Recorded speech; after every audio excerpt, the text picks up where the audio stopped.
부산연구원의 주십니다. 문 좀 닫아주세요. 예.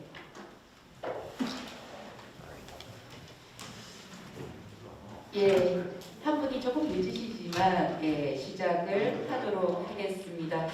부산 지역 1인 자영업자 노동 실태와 지원 방안 토론회 사회를 맡은 저는 부산 노동원리센터 사무국장 정윤주입니다. 반갑습니다.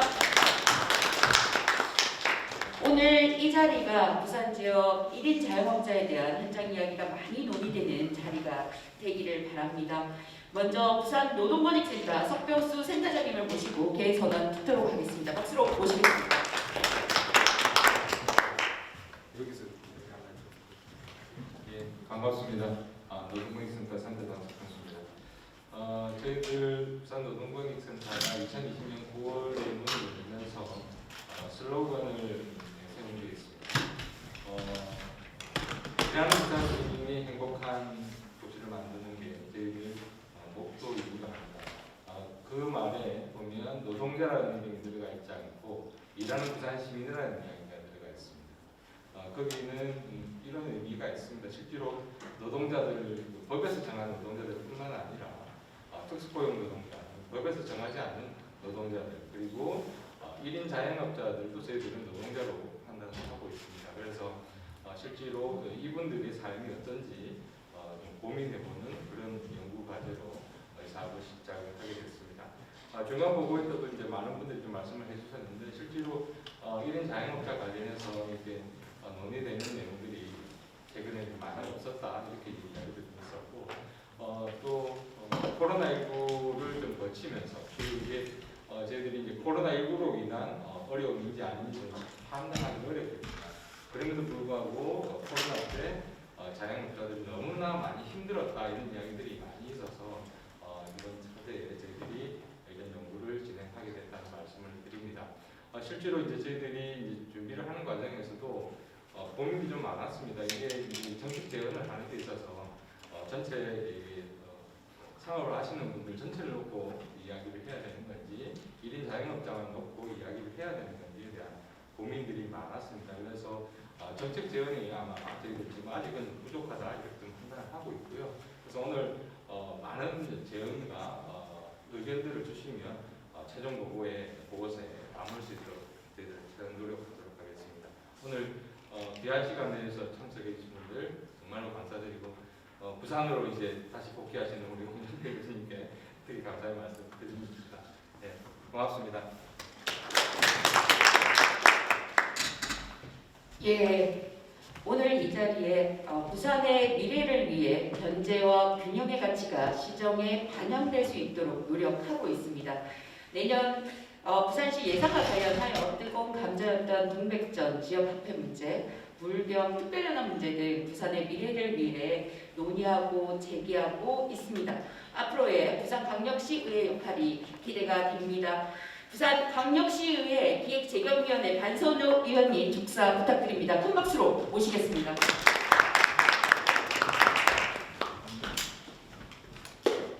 네, 먼저 양해 말씀드리면 오늘 2시부터 저희 기재위에서 뜨거운 감자 이슈가 있습니다. 공공기관 통폐합 관련해서 조례 심사가 있고 굉장히 정부에서 많이 관심을 두고 있어가지고 제가 앉아서 끝까지 들어야 되는데 인사 말씀을 드리고 좀 이석해야 되는데 양해 말씀 좀 드리겠습니다. 시의회가 45분이 국민의힘 의원이신 분이 2명인데 더불어민주당 의원으로서 좀 바뀌어가지고 사실 쉽지가 않습니다. 우리가 원하는 것들을 관찰시키는 것도 굉장히 어렵고 동백전 같은 경우에도 기본적으로 운영할 수 있는 기본적인 방향은 제시가 됐습니다만 시민들이나 우리 회장님하고 만나보면 실생활에서 필요한 정도까지는 아니라는 것에 대해서 아쉬움이 조금 많이 남는데 참 부족한 점이 많아서 앞으로 어떻게 또 이 난관들을 헤쳐나가야 될지 고민을 하는 삶 속에서 살고 있고요. 저는 39살인데요.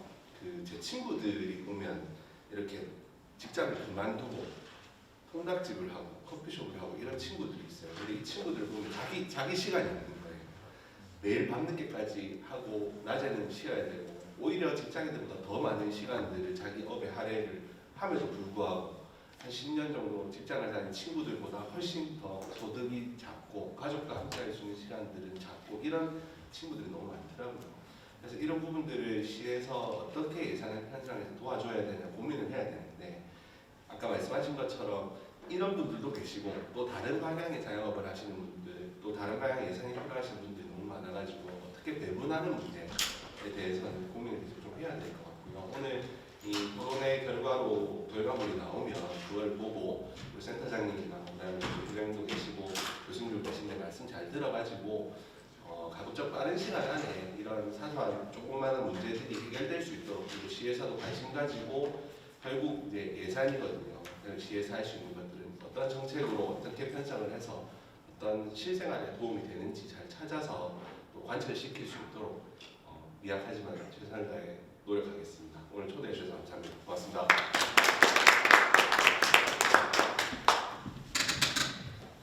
예, 오늘 토론회에 참석하신 분들 소개해 드리도록 하겠습니다. 큰 박수로 맞아주시기 바랍니다. 먼저 토론회 자장이십니다. 홍남표 부경대학교 경제학과 교수님 함께하고 계십니다. 예, 이 연구의 책임 연구원이십니다. 윤영삼 부경대학교 경영학부 교수님 모셨습니다. 네, 반갑습니다. 공동연구를 맡았습니다. 부산 노동권익센터 이혜정 연구위원님 함께하고 계십니다. 예, 토론자로 참석하신 분들 소개해 드리도록 하겠습니다.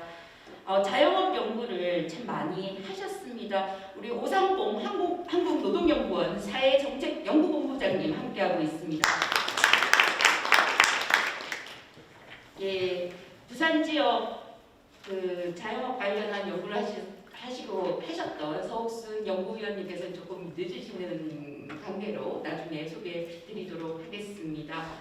예, 소상공인 지원을 하고 있습니다. 정덕원 부산경제진흥원 소상공인 종합지원센터장님 함께하고 있습니다.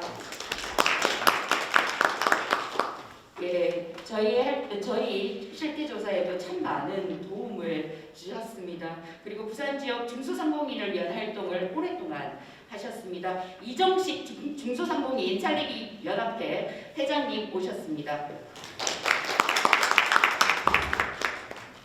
예, 참석하신 분들 소개해드리고 싶은데 시간상 생략을 하고요. 토론 진행 순서를 말씀드리도록 하겠습니다. 오셨습니다. 급하게 오셨는데 쉴 틈을 주지 않고 소개해드리도록 하겠습니다. 예, 부산연구원 서옥순 연구위원님 오셨습니다. 예, 오늘 토론 진행 순서를 말씀드리겠습니다. 부산 지역 1인 자영업자 노동 실태와 지원 방안에 대해 윤영삼 교수님, 이혜정 연구위원님께서 3시까지 주제 발표를 하실 예정입니다. 그리고 10분 휴식 후 3시 10분부터 지정 토론을 진행한 후 플로 토론 및 질의응답이 있으니 많은 참여 부탁드립니다. 예, 이제 본격적으로 부산 지역 1인 자영업자 노동 실태와 지원 방안 토론회를 시작하도록 하겠습니다. 이분 성함을 얘기하면 아마 소득주도 성장이라는 단어가 함께 떠오를 것 같습니다. 전 KDI 원장이셨습니다. 정책은 생각이 다른 사람들 사이의 활발한 토론과 치열한 논쟁을 거치면서 올바른 방향을 찾아간다고 하셨습니다. 오늘과 내일의 부산에서 어떠한 역할을 함께할 수 있을지 기대가 됩니다. 토론의 자장이신 홍장표 교수님께 마이크 넘기겠습니다. 예, 반갑습니다. 오늘 이런 아주 소중한 자리에 초대해 주셔가지고 저희도 굉장히 반갑게 생각하고요. 또 오래간만에 뵙는 분들이 많아서 저 부산에 복귀하고 난 다음에 좀 인사드려야 되는데 참 잘 됐습니다. 이런 자리 인사하는 게 제일 좋더라고요. 제가 이 관련되는 주제와 관련돼서 제일 처음에 이 주제가 1인 자영업자라고 이야기해서 사실은 저는 이런 토론회는 처음 경험하고 있습니다. 사실 그동안 무수히 많은 자영업 토론회를 거쳐왔는데 포인트를 특히 이렇게 우리 흔히 고용은 없는 자영업자라고 이야기하는 이 부분에 우리 관련해서 노동권익센터에서 딱 포인트를 맞춘 게 뭐냐, 명확하게 문제의식을 가지고 접근하는 게 아니겠느냐라는 생각을 했고요. 그리고 며칠 전에 또 놀랐습니다.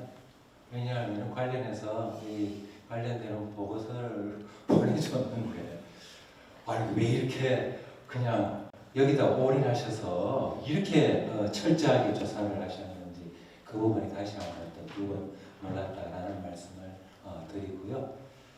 오늘 보니까 그 관련해서 두 분 우리 고생하신 두 분이 먼저 발제를 하는 걸로 하고 그리고 조금 쉬었다가 이제 하는 걸로 했으니까 두 분께서는 아마 사실 제가 사회가 할 수 있는 최대의 권한은 시간 통제가 되겠죠. 네. 무소불위의 권한을 행사할 수 있는 유일한 그거니까 이 최대한 시간 맞춰서 아마 사이좋게 두 분 나누셔서 하실 거라고 그렇게 믿습니다. 예. 마이크를 우리 윤영상 교수님께 먼저 드리겠습니다.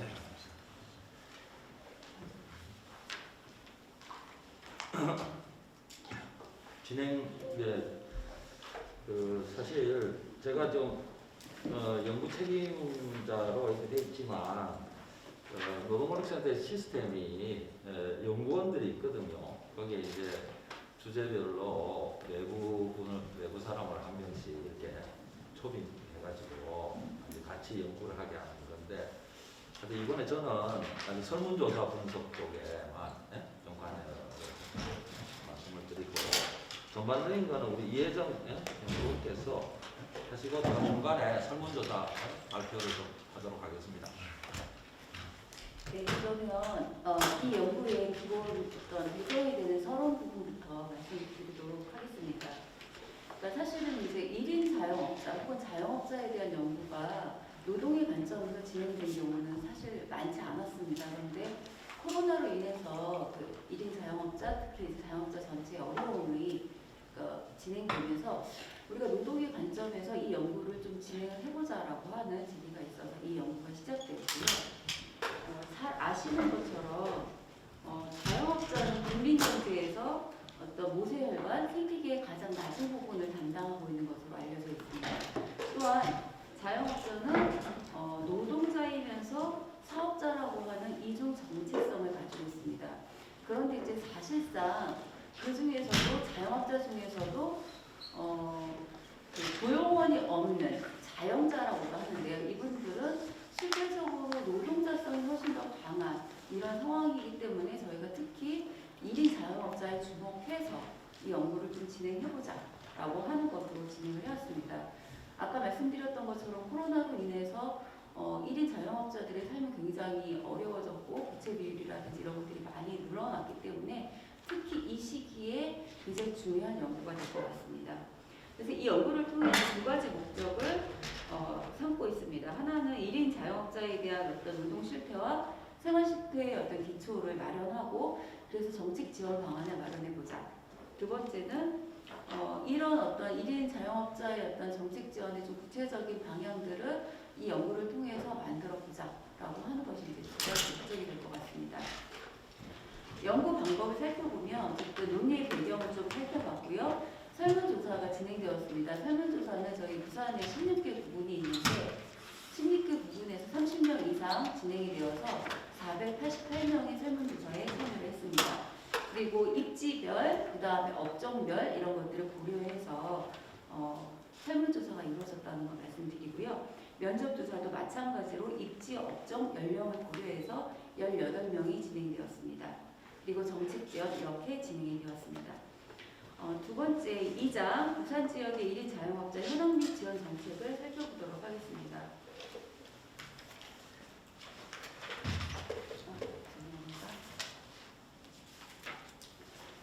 네, 먼저 이제 이 연구를 진행하기 전에 1인 자영업자를 어떻게 볼 것인가부터 정리가 좀 필요할 것 같습니다. 앞에서 말씀드렸던 것처럼 자영업자는 노동자이기도 하고 사업자라고 하는 그러니까 이중 정체성을 좀 가지고 있습니다. 하지만 국제기구인 ILO에서는 이런 어떤 자영업자까지를 포함해서 일하는 사람으로 전체적으로 보고 있다는 것을 다시 한번 좀 강조드리고 싶고요. OECD에서는 그 자영업자 중에서도 4가지로 구분하고 있는데 고용주, 자영자, 생산자 조합 회원, 그다음 무급가족종사자 이렇게 구분하고 있습니다. 그래서 저희가 주목하려고 보완하려고 하는 것은 여기서의 자영자, 1인 자영업자로 볼 수 있고, 1인 자영업자로 볼 수 있고요. 저희 이제 정의는 그렇습니다. 고용원 없이 혼자 혹은 우과주종사자와 사업체를 운영하는 사람. 그래서 OECD 정의로는 자영자와 같다라고 보시면 될 것 같습니다. 1인 자영업자와 유사한 개념들이 있습니다. 거꾸로 넘기고 있군요. 잠깐만. 뭐냐면 이제 자영업자는 사실상 법적 개념은 아닙니다. 그 통계청의 경제활동조사에서 많이 운영이 되고 있고요.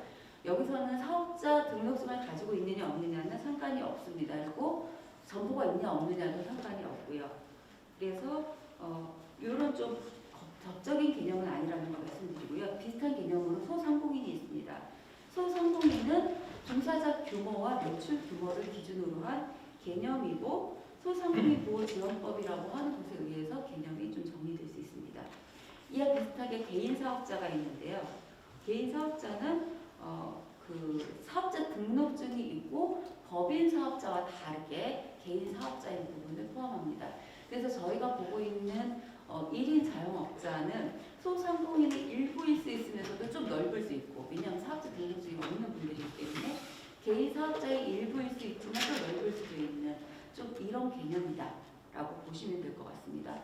근데 이제 저희 연구에서는 이따가 보시면 알겠지만 1인 자영업자가 굉장히 넓은 개념을 가지고 있습니다. 특고도 있고 농업인도 있고 그렇기 때문에 저희는 이제 특히 점포를 가지고 있는 1인 자영업자에 주목을 했다. 안 그러면 이제 이게 굉장히 개념적으로 혼란이 오기 때문에 점포를 가지고 있는 1인 자영업자에 주목을 했고 농업인은 제외한 것이다. 그래서 저희가 이제 기본 배경이 되는 어떤 통계를 말씀드리지만 그것이 조금 과다 추정이 될 수도 있다라고 하는 거 말씀드리겠습니다.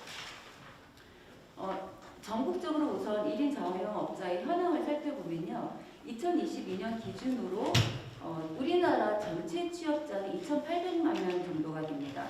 그리고 임금 노동자는 그중에 한 2,100만 명 정도가 되고요. 비임금 노동자는 한 600만 명, 거의 700만 명에 육박하고 있습니다.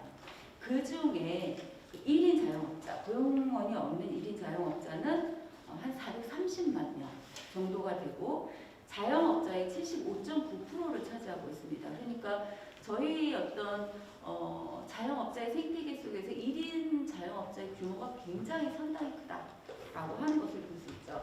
이게 조금 그림이 안 좋긴 하지만 여기 그러니까 OECD 자료를 보면 저희가 초록색 부분입니다. 그래서 한 7위 정도를 차지하고 있습니다. 그러니까 자영업자 비율이 높은 국가 중에 가장 낮은 국가로 보통 알려져 있는 게 미국인데요. 미국 같은 경우는 한 7% 정도가 됩니다. 그래서 이제 그동안 어떤 자영업자 연구에서는 우리나라가 왜 이렇게 후기 자본주의 산업사회로 넘어갔는데도 불구하고 자영업자 비율이 왜 이렇게 높은 것인가에 대한 것들이 연구가 굉장히 많이 주목되어서 진행되었다. 근데 이제 제가 이번 연구를 보면서 느낀 것은, 연구를 진행하면서 느낀 것은 이게 이제 어떤 자영업자 비율이 이렇게 높은 것이 후진성이 아니라 우리나라 경제 구조의 특별한 것으로서도 다시 한번 좀 주목해야 되지 않는가 이런 좀 생각은 개인적으로 좀 있었습니다.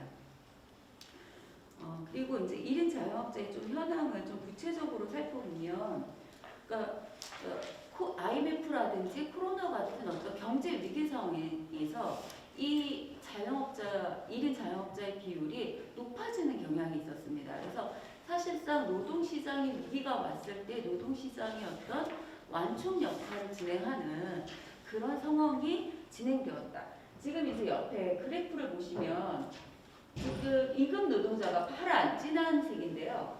가장 높은 고점이 아니라 중간에 올라가다 떨어지는 게 IMF 때입니다. 그런데 보시면 노란색이 1인 자영업자인데 그때 그대로 유지되고 있는데 굉장히 악화가 됐음에도 그대로 유지가 되면서 받쳐주는 역할을 일정하게 하고 있고, 그 다음에 2020년도에 임금 노동자가 줄어드는 현상이 보이시죠. 근데 그때 오히려 1인 자영업자는 늘어나고 있는 이런 경향들이 보이고 있습니다. 이건 나중에 이제 퍼센트로 확인될 수 있는데요.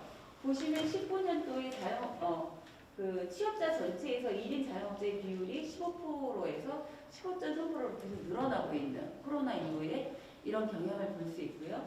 그 다음에 자영업자 중에서 72.6%에서 75.9%로 늘어나고 있는 이런 경향을 좀 확인할 수 있습니다.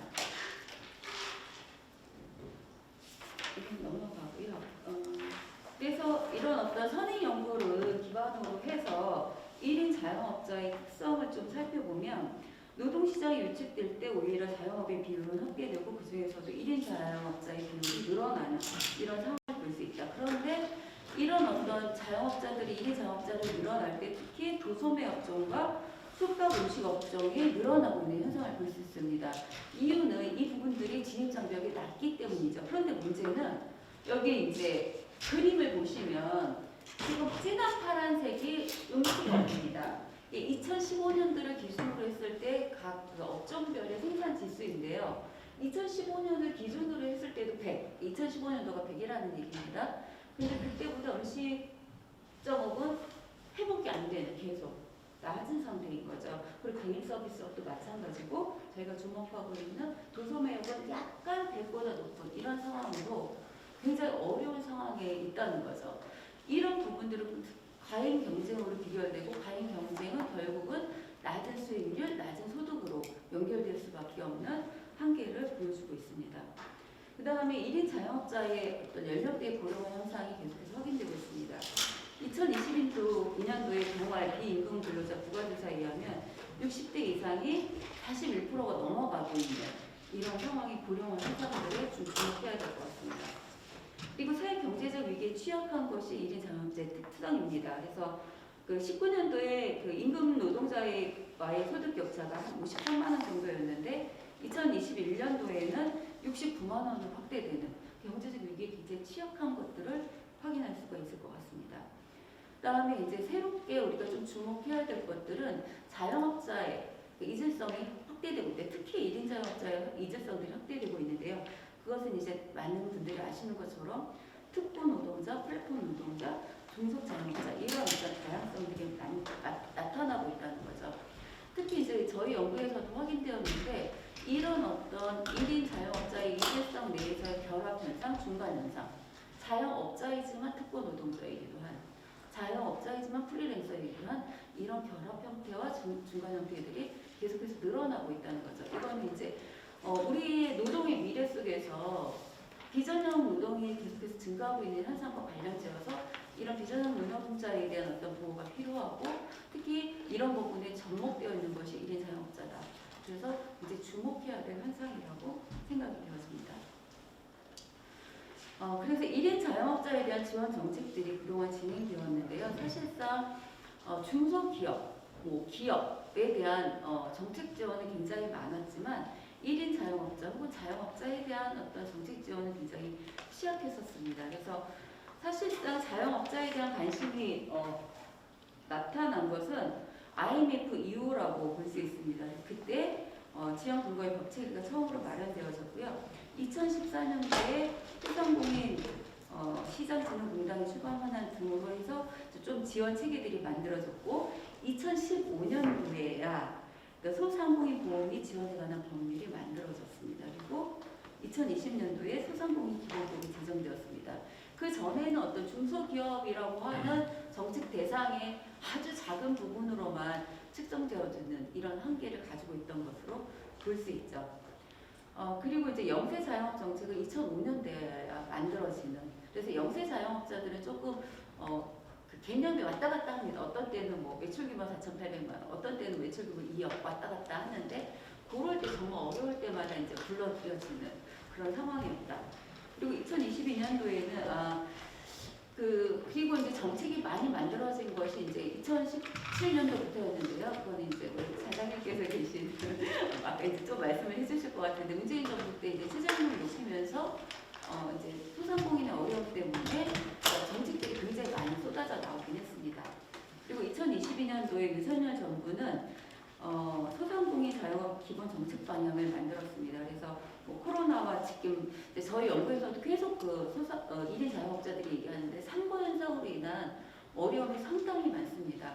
그래서 그것을 포함하는 4가지 분야에서의 정책 제안들이, 그러니까 정책 방향들이 수립되어 있습니다. 그런데 이제 계속 얘기되고 있지만 그 지역 경제 활성화를 위한 어떤 지역 화폐 축소라든지, 그다음에 지금 플랫폼과 온라인에 대응하는 어떤 공공 플랫폼에 대한 어떤 체계 마련이라든지 이런 부분에서는 약간 좀 미흡함이 있다라고 하는 지적들이 이어지고 있습니다. 그럼 이제 지금부터 이제 논의의 좀 기본이 되는 부산 지역 1인 자영업자 현황을 살펴보도록 하겠습니다. 네, 좀 빠르게 진행하도록 하겠습니다. 2022년 기준으로 부산의 취업자 수는 한 170만 명 정도 약 있고요. 임금 노동자는 한 120만 명 정도가 되고 있습니다. 그리고 비임금 노동자는 한 40만 명이 되고 있고요. 이 중에 1인 자영업자는 약 98만 명. 그래서 자영업자 대비했을 때 한 77.5%라서 보면은 이제 전국의 75.9%, 오타가 있습니다. 75.9%보다는 약 더 높은 이런 상황으로 볼 수 있습니다. 그리고 이제 마찬가지로 부산에서도 보시면 알겠지만 2019년도에 67.8%였는데 77.5%로 그러니까 코로나로 인해서 자영업자, 1인 자영업자의 비율이 늘어나고 있는 상황이고요. 전국적인 상황과 똑같이 IMF 시기, 코로나 시기에 1인 자영업자가 오히려 유지되거나 증가하면서 완충 역할을 하고 있는 것을 확인할 수 있었습니다. 그리고 보시면은 그러니까 지금 특간역시에서의 어떤 자영업자, 1인 자영업자의 비율을 보면 부산이 사실은 코로나 전까지는 자영업자 비율이 다른 특간역시보다 굉장히 높진 않았습니다. 그런데 2022년도에 보시면 가장 높은 도시로 바뀌어지게 되죠. 그래서 코로나를 전후하면서 부산시 1인 자영업자의 비율이 상당히 늘고 있다라고 하는 것들을 확인할 수 있습니다. 그 다음에 부산 지역 1인 자영업자의 특성을 좀 살펴보면요. 마찬가지로 20년과 21년에 소매업 음식점이 증가하고 있습니다. 그래서 낮은 수익률이 우려되고 있는 상황이고요. 자영업자의 고령화 현상이 확인되고 있습니다. 요거는 이제 제가 부가조사 부산 거를 따로 정리를 못 해가지고 소상공인 실태 조사는 좀 가서 추정이 되었는데요. 어쨌든 그 전회보다는 계속해서 60대 이상이 늘고 있습니다. 그리고 또 재미있는 현상은 20대의 그 증가가 눈에 띄고 있습니다. 그래서 19년까지는 한 2점 몇 %였는데 20년도에는 6.3%로 증가하고 있는, 그래서 노동시장 위축이 이런 부분으로 넘어오고 있는 것들을 확인할 수 있습니다. 그리고 사회경제적 위기에 취약하다라고 하는 것들이 확인되고 있는데요. 이건 부산입니다. 부산이 2019년도에 약 3,200만 원이 영업이익이었는데요. 2020년도 소상공인 실태조사에 의하면 1,900만 원 정도가 됩니다. 그래서 저희 연구조사가 설문조사에서 한 평균 영업이익이 한 150만 원 정도가 나왔는데 거의 비슷한 상황으로 확인이 되고 있습니다. 그리고 이제 부산 지역의 특성 중에 하나는 전통시장 비율이 굉장히 높습니다. 그래서 전국의 자영업자 연구에서 부산에 굉장히 많이 주목을 하고 있습니다. 그러니까 부산의 전통시장이 209개나 되는 그런 좀 상황이고요. 그런데 거기에 비해서 어떤 일반 상가라든지 골목형 상가에 대한 어떤 비율은 약간 좀 낮은 이런 상황들이 좀 확인이 되고 있습니다. 부산시의 자영업자 지원 정책을 좀 살펴보면요. 2009년도에 그 부산시 이때가 2009년도가 자영업의 대기업이 막 진출하는 시기입니다. 그래서 유통업 상생협력과 소상공인 보호 조례가 처음으로 제정이 되었습니다. 그리고 2017년도에 전국적인 어떤 정책 지원과 비슷하죠. 부산시 소상공인 지원에 관한 조례가 제정되었습니다.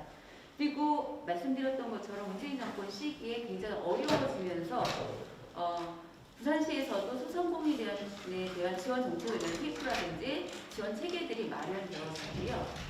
2022년도에 여기 센터장님 계시는 종합지원센터가 기소했습니다. 그리고 2017년도에부터 2019년도 소상공인 지원계획이 1차 수립되었고 2020년부터 2022년에 해당하는 소상공인 지원계획이 2차 수립되어서 지금 진행되고 있는 상황이다 라고 하는 말씀 드리겠습니다. 그리고 지원 정책을 좀 살펴보면요. 지금 이게 이제 2022년까지 부산시의 소상공인 지원 계획의 기본 어떤 플랜 내용입니다. 그래서 온라인과 모바일의 보편화와 소비 트렌드 변화에 맞춘 어떤 환경 변화에 대응하는 소상공인의 자생력 강화, 그다음 골목 중심의 혁신 성장, 안전망 강화라고 하는 3개의 목표를 가지고 구체적인 정책 지원이 이루어지고 있다라고 하는 것으로 논의의 배경을 마치도록 하겠습니다. 네, 이어서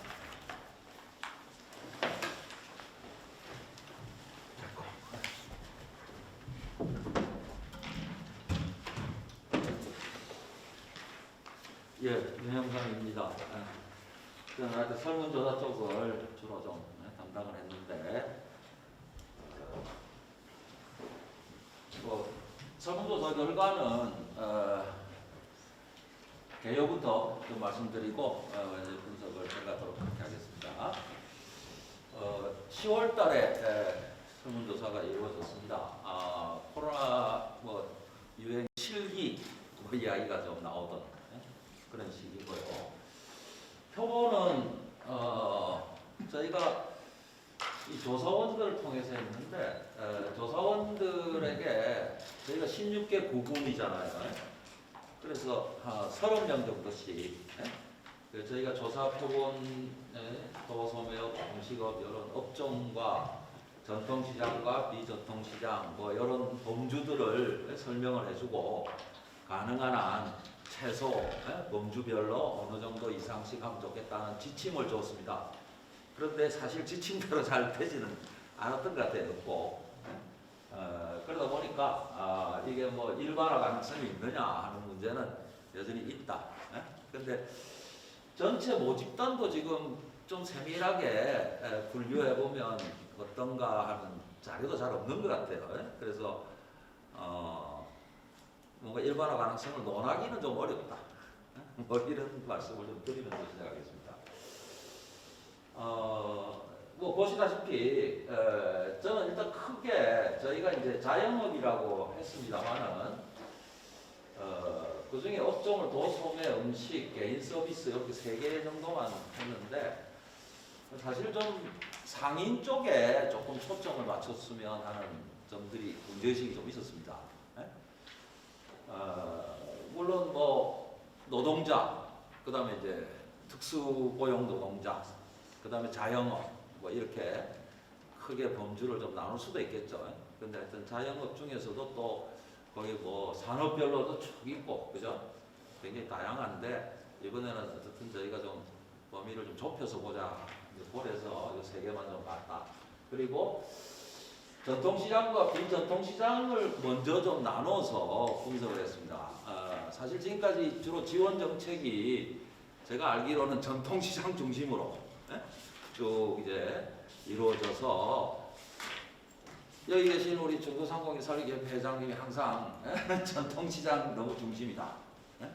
이런 비판을 제가 항상 들어와가지고 그러면 비전통시장은 어떤지 한번 보자 하는 게 굉장히 좀 중요할 것 같습니다. 그래서 어쨌든 나눠서 했고요. 그 다음에 저희가 이제 사실은 이 묵국가족 종사원이 있느냐 없느냐 이 문제인데 원래는 없는 사람들만 좀 알라고 했죠. 근데 과거에 이제 조사를 한 적이 있는데 한번 그때 이게 없는 사람 이 표본 구하는 게 너무 어렵더라고요. 근데 이번에 이 조사원들에게 좀 맡기니까 하여튼 나름대로 없다는 사람들이 한 362명 정도가 됐습니다. 그래서 대략 상당히 좀 도움이 됐다 생각을 하고요. 있는 사람은 126명이었는데 하여튼 저희가 이제 대략 이 숫자를 하려고 했었고요.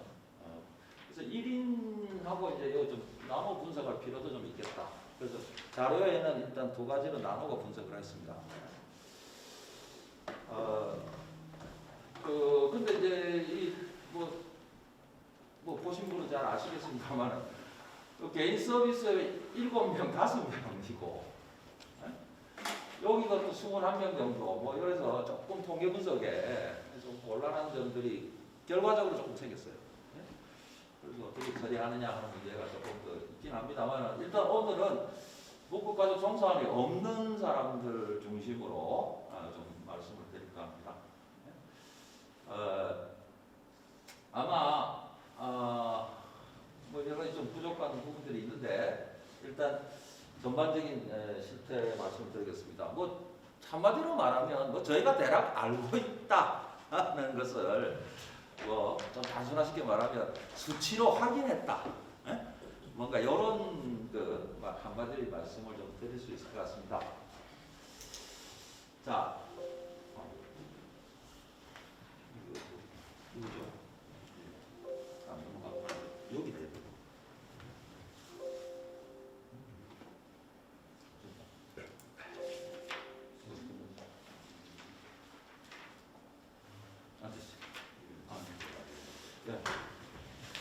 자, 그래서 먼저 이 말씀을 좀 드리는데 제가 이제 제일 마지막에 좀 보면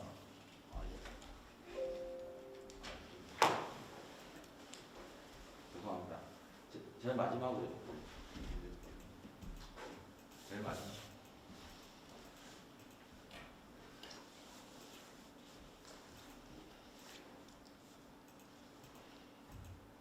이렇게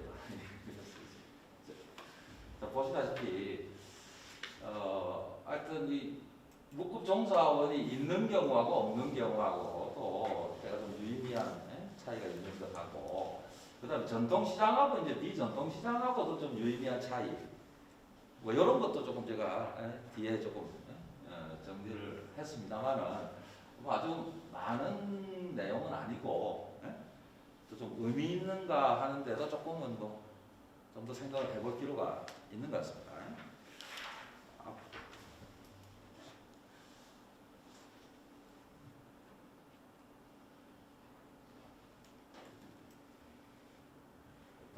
먼저 좀 말씀드리자.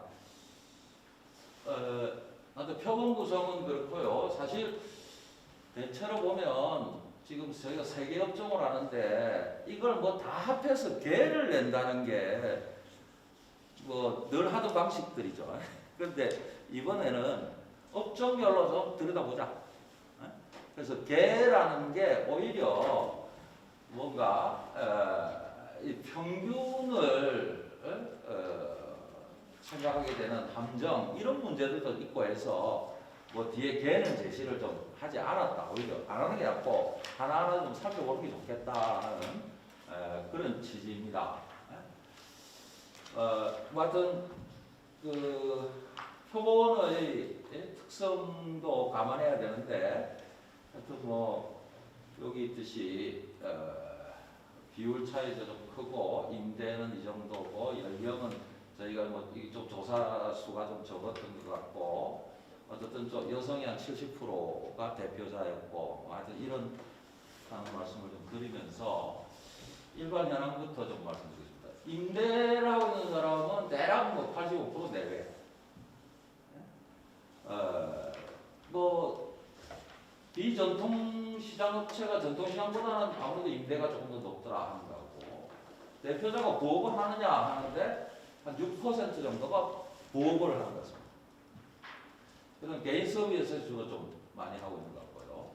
가족은 뭐 2명인데 요새 1인 가구 하는 데는 20%가 높고 가구 청소도는 얼마냐 하니까 358만 원. 근데 한 50%가 300만 원보다 좀 적더라 하는 거예요. 가구 청소도. 그 다음에 소상공인 단체 가입률은 얼마냐? 한 35% 정도인데요. 전통시장은 뭐 전통시장 조직이 나름대로 그죠? 돼 있으니까 한 50%인데 비전통시장은 뭐 하여튼 30%보다 조금 안 되는 그런 정도인 것 같습니다. 창업은요, 제가 이제 우리 한국 경제 흐름과 관련해서 IMF 경제 위기, 또 이제 세계 경제 위기, 그 다음에 코로나, 하여튼 요 시기를 좀 나눠가지고 표가 그죠 있습니다. 거기 보면 IMF 경제 위기 이후에 세계 경제 위기 사이에 생긴 창업한 사람이 한 20%. 그 다음에 경제위기 후 코로나 발생 전에가 한 40%가 넘고요. 코로나 발생 이후에도 하여튼 계속 창업이 좀 이루어지고 있는 것 같습니다. 10% 정도가. 창업 동기는 뭐 보시다시피 뭐 이런 것들을 제시했는데 거의 좀 비슷한 비율을 보여주고 있는 것 같고 창업 전에는 뭐 했나? 뭐 임금 노동자일 수도 있고 또 자영업일 수도 있고 한데 뭐 대체로 한 10% 내 차이도 좀 비슷하더라. 이런 정도 그냥 조사 결과에서 나왔고요. 노동 시간은 저희가 이제 실제 영업하는 노동 시간하고 영업의 노동 시간하고요. 이 두 가지인데 대체로 영업의 노동 시간은 한 1시간 정도인 것 같습니다. 가게 문 닫고도 관련 일을 1시간 정도 하는 것 같다 하는 이야기고요. 그래서 합하니까 10.3시간, 11.3시간. 그래서 노동자들이 우리가 소정 근로 시간이 8시간이잖아요. 그것에 미쳐보면 하루에 한 2.3시간, 3.3시간 정도 연장 노동을 하고 있는 거 아니냐. 뭐 그렇게 생각을 해볼 수 있겠다. 월 노동 시간은 261시간인데요. 왜냐하면 한 달에 4일 정도만 쉬니까. 그래서 요 일일 노동 시간에 이제 곱하기 26, 뭐 이 정도 하면 이렇게 나옵니다. 사실 정규 노동자들의 통계에 의하면 180시간 정도거든요. 월 노동 시간이. 이것에 비해서 81시간, 114시간 이 정도의 노동 시간이 아주 길다. 근데 뭐 스스로 노동 시간이 길어서 좀 문제다 이렇게 인식하고 있는가? 제가 6점 척도를 썼습니다. 근데 중앙값이 3.5죠. 4.0 정도입니다. 그러니까 뭐 그렇게 문제는 아니다. 뭐 이런 정도라고 해석할 수 있는. 그래서 어차피 뭐 자영업을 한다는 게 장시간을 뭐 하는 거 아니냐. 뭐 이런 수용을 좀 깔고 있는. 근데 절대적으로 보면 문제지만 스스로 자영업할 때는 뭐 시간 많이 좀 들이면서 하는 거 아니겠냐 이렇게 수용하는 것이었다. 휴무일은 한 4일이고요. 주말에 쉬나 대체로 한뭐 65%, 50% 정도가 뭐 그렇지 않다. 그렇다. 그래서 이 장시간 노동, 또 주말에 제대로 쉬지 못하는 점 이런 것들이 여러 가지 좀 생활이나 뭐 등등에 영향을 미치지 않을까 하는 것. 노동 강도는 단순하게 육체적 노동 강도가 어느 정도냐 뭐 이렇게 물었는데 이것도 3.5 기준에 4.0, 정신적 노동 강도 3.5 기준에 4.0입니다. 근데 이제 보통 우리가 6점 척도니까 5점 이상이면 좀 과하다, 그죠? 심하다, 문제다 할 수 있는데 한 30%였고요. 이쪽 한 25% 정도가 좀 과하더라. 부담이 되는 업무는 아무래도 경영 문제를 어려워하죠. 그래서 고객 응대 문제가 있는데 업종마다 약간 다른 것 같아요. 음식업에서는 이 음식 만들고 하는 작업이 그리고 재료, 물품 수급 문제 이런 게 좀 애로사항인데 뭐 이런 게 좀 더 높은 것 같습니다. 자영업을 위한 생긴 질병은 뭐 어느 요즘 노동자들도 마찬가지고 그렇습니다만 근골격계가 뭐 대략 문제고 질병이 있고 정신적 질병도 요즘 많이 우리가 사회에서 이제 문제시 되잖아요. 그리고 불면증도 있고 우울증도 있고 한데 아주 우울증이 이라고 하는데 응답한 사람이 한 5% 정도 됩니다. 그래서 이 자영업에도 우울증 문제가 좀 심하고 수면도 짧고요. 근데 이제 뭐 질병이 없다는 사람은 한 25%. 그다음에 사고와 부정적 경험을 했나? 그래서 뭐 작업 그 가게 안에서 뭐 다치고 이런 수가 아니겠습니까? 그런 게 한 10% 내외. 범죄는 결제 사기, 도난, 폭력, 성범죄 이런 수준이고요. 소비자 갑질은 한 40% 내가 뭐 경험했는데 1년에 한 몇 번 경험하나? 저희가 이렇게 질문을 했더니 한 5회 정도가 평균치였습니다. 법적보험은 뭐 국민연금은 한 20%가 미가입되어 있고 건강보험은 대략 가입되어 있는데 직장보험과 편차도 좀 있더라 하는 거고요. 여기는 한 5% 정도. 재무적 실패인데요. 보다시피 300만 원이다 월, 700만 원, 뭐 요 정도 것 같습니다. 근데 그 자료에 자세히 나옵니다만 코로나 발생 전보다는 한 20-30% 감소했다 매출이. 근데 토론문에도 이제 나오는데 코로나 발생 전이 언제냐 이제 이런 문제가 있는데 저희가 이걸 뭐 가정하면 2019년을 생각을 좀 하고 그 다음에 이제 지금은 아무래도 응답하는 시점에 좀 가까운 때가 아니겠습니까, 그죠? 하여튼 그렇게 뭐 응답하는 사람들이 그렇게 좀 비교했던 것 같습니다.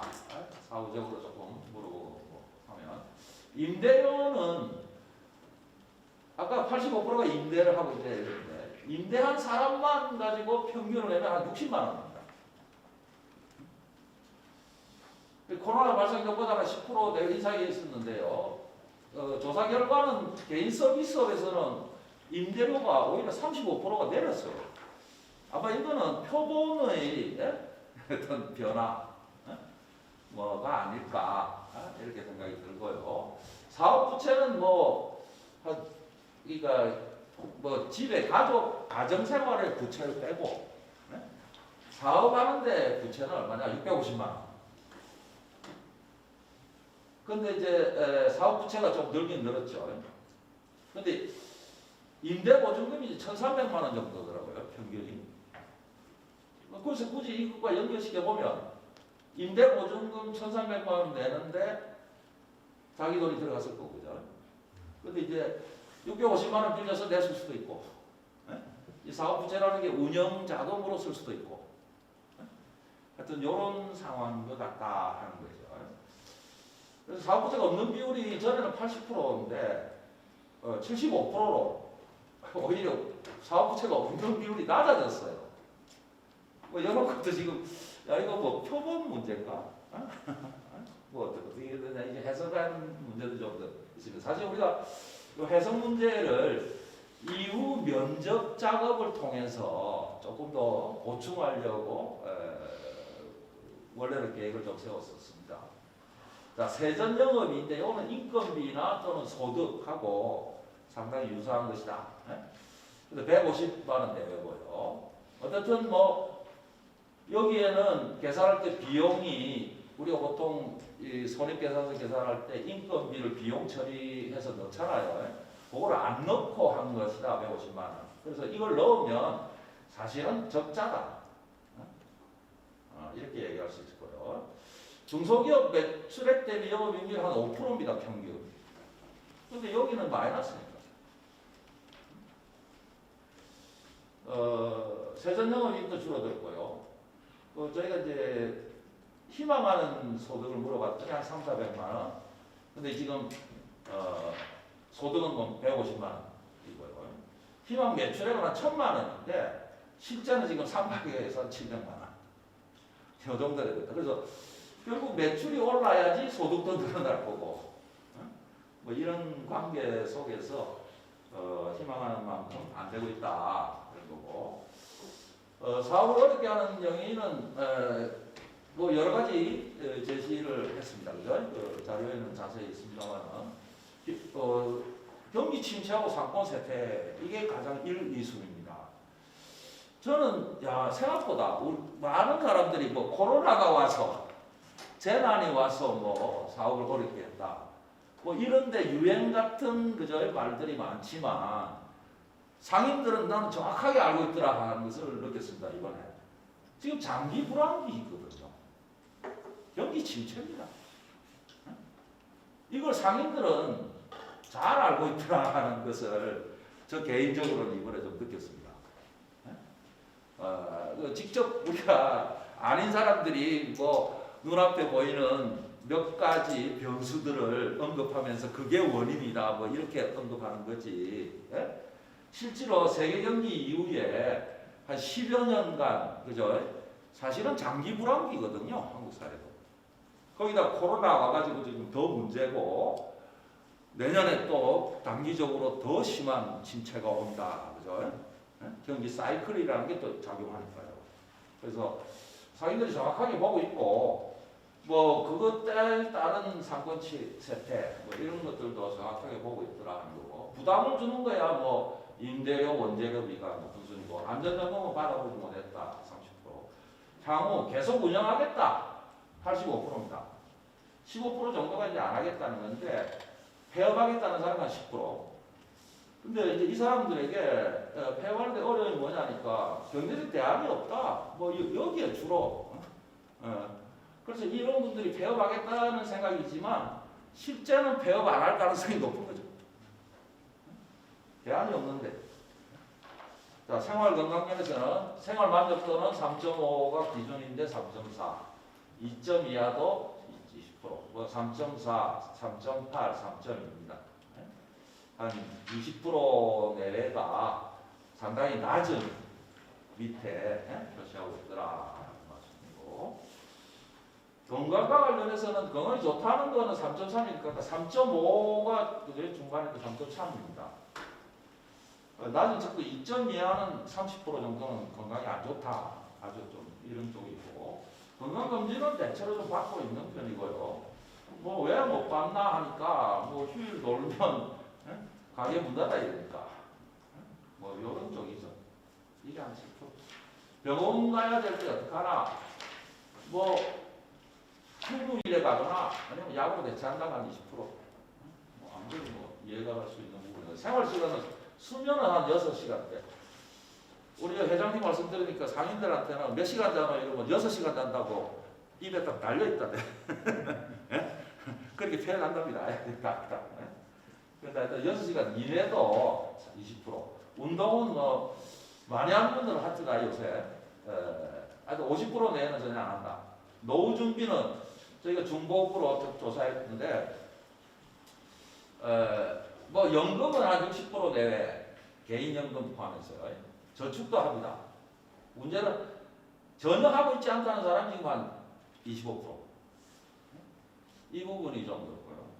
그 다음에 이제 정책 관련해서 지원받았나 하니까 이제 거의 없고요. 코로나 손실보상 한 60% 받았다 정도고, 물론 중소기업 중앙회가 운영하는 건데 노란우산 지금 현재 한 5% 내 정도인 것 같습니다. 그 다음에 부산시 자영업자 지원 정책은 3.5대 2.3 정도의 평가를 받고 있고요. 지원 영역은 뭐 공통적인 게 자금 지원이죠. 자금 지원이 공통적이고요. 복지 지원, 점포 환경 개선. 그런데 이제 사순위 가서 조금 다른 뭐 이런 정도인 것 같습니다. 뭐 묵국 가족 종사자별로 차이를 보면 종사원이 이제 있는 사람들이 영업일수나 사고 경험, 뭐 예를 들어 부부가 같이 운영한다든지 뭐 이런 것들에 의해서 가입률도 높고요.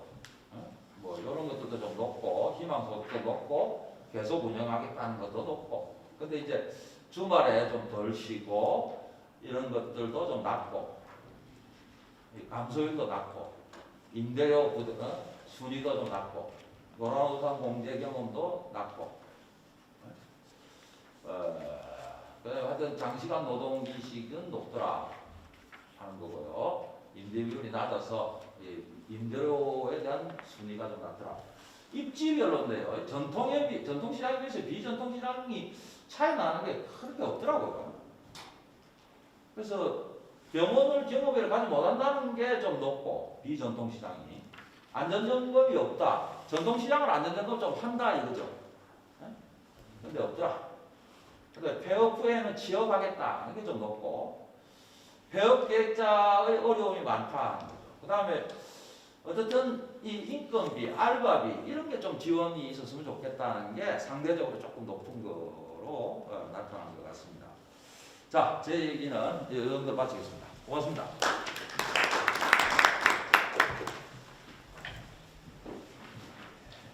예, 두 분 고생 많으셨습니다. 여기 있어요. 그래요? 예. 그런가요? 역시 그 불량한 모습이네요. 또 이어서 그럼 계속 진행해 주시죠. 네, 저희가 3시까지 발제를 맞춰야 되거든요. 그런데 지금 54분인데 10분만 더 해도 될까요? 아주 빨리 진행하도록 하겠는데 제가 6분에는 못 맞출 것 같아서 10분만 양해를 부탁드려도 될까요?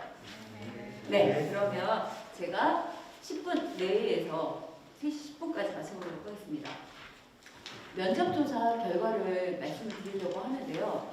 그러니까 저희가 요 전에 중간 보고회가 있었습니다. 그때 이제 소상공인 관련된 소상공인연합회, 그다음에 자영업자 노동조합도 있습니다. 그분들이 오셔서 사실은 저는 이제 면접조사를 하면서 놀랍기도 하고 너무 생생한 한국경제 이야기, 한국경제를 이렇게 바치고 왔던 이야기들이 너무 많아서 사실은 참 재밌다라는 표현을 했는데 저 혼났습니다.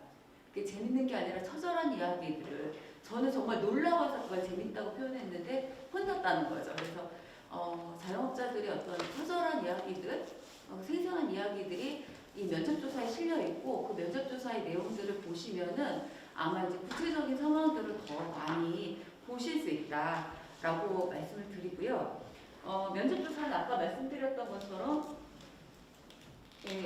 18명이 진행되었습니다. 입지, 성별, 연령대 구분을 했고요. 분석은 주제 분석으로 진행되었습니다. 면접조사 결과를 두 파트로 나누었습니다. 첫 번째 파트는 노동과 생활 실태를 중심으로 해서 진행되었고요. 두 번째 파트는 한국 경제 속에서 위치, 그래서 전망을 좀 보고 정책 요구가 어떤 것인가 라고 하는 것을 중심으로 봤습니다. 면접조사 결과 첫 번째 보도록 하겠습니다. 면접조사 결과의 첫 번째는 저희가 이제 설문조사 내용을 뒷받침하는 것으로 그 면접조사는 다 이루어졌고요. 크게 7개의 그 대주제가 도출되었습니다. 그래서 보면은 세대별로 변화하는 1인 자영업자, 그 다음에 1인 자영업자의 노동, 1인 자영업자의 노동 안정과 건강, 1인 자영업자는 가불병중의 영원한 병, 이런 주제가 도출되었고요. 정말 어려운 1인 생활 자영업자의 일생활 양립 관련된 것들 주제가 도출되었습니다. 그 다음에 1인 자영업자의 사회적 관계와 여가생활 어려움, 그 다음에 준비되지 않은 노후, 이렇게 7개의 주제가 도출되었습니다. 구체적으로 살펴보면 세대별로 1인 자영업자의 어떤 모습들이 변화하고 있는 것 같습니다. 아까 얘기 드렸던 것처럼 청년 자영업자가 약간 증가하고 있는데요. 이런 청년 자영업자들이 굉장히 많이 주목을 해야 될 것 같습니다. 이분들은 임금 노동자 경험들이 상당 부분 있었고요. 그 다음에 온라인 창업들을 굉장히 많이 사전에 경험하고 자영업을 이렇게 같이 그 경험에 근거해서 진입하는 이런 좀 특성들이 나타났다. 그런데 또 노인 자영업자들도 굉장히 많았고 이분들은 저희가 만난 분 중에 2분이 다 코로나 시기에 창업을 하셨더라고요. 그 이유가 그러니까 일자리를 찾기 어려워서 창업을 하셨다. 이런 얘기들을 했습니다. 그래서 이 세대별로 특징들이 골고루 보였던 것 같습니다. 그리고 저희가 이제 주목해야 될 것이 자영업자의 노동인데요. 그러니까 장시간 노동이 아까 그 설문조사에도 말씀하셨던 것처럼 체질화되어 있다. 그래서 기본적으로 12시간, 동절기에만 조금 줄어드는 그런 것들이 일상화되어 있습니다. 그 다음에 같이 부부가 일을 하는데 같이 밥 먹는 시간에 맞출 수가 없다는 거죠. 그래서 휴식 시간이 없고 휴일은 정해지지 않았다라고 하는 분들도 상당히 많았습니다.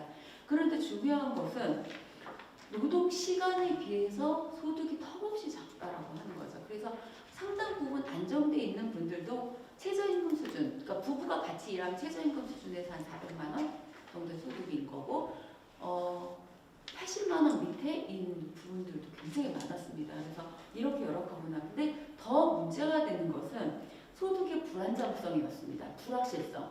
그래서 어저께 영업이 안 됐어. 그러면 오늘은 일요일이지만 나가봐야 되는 거죠. 무조건.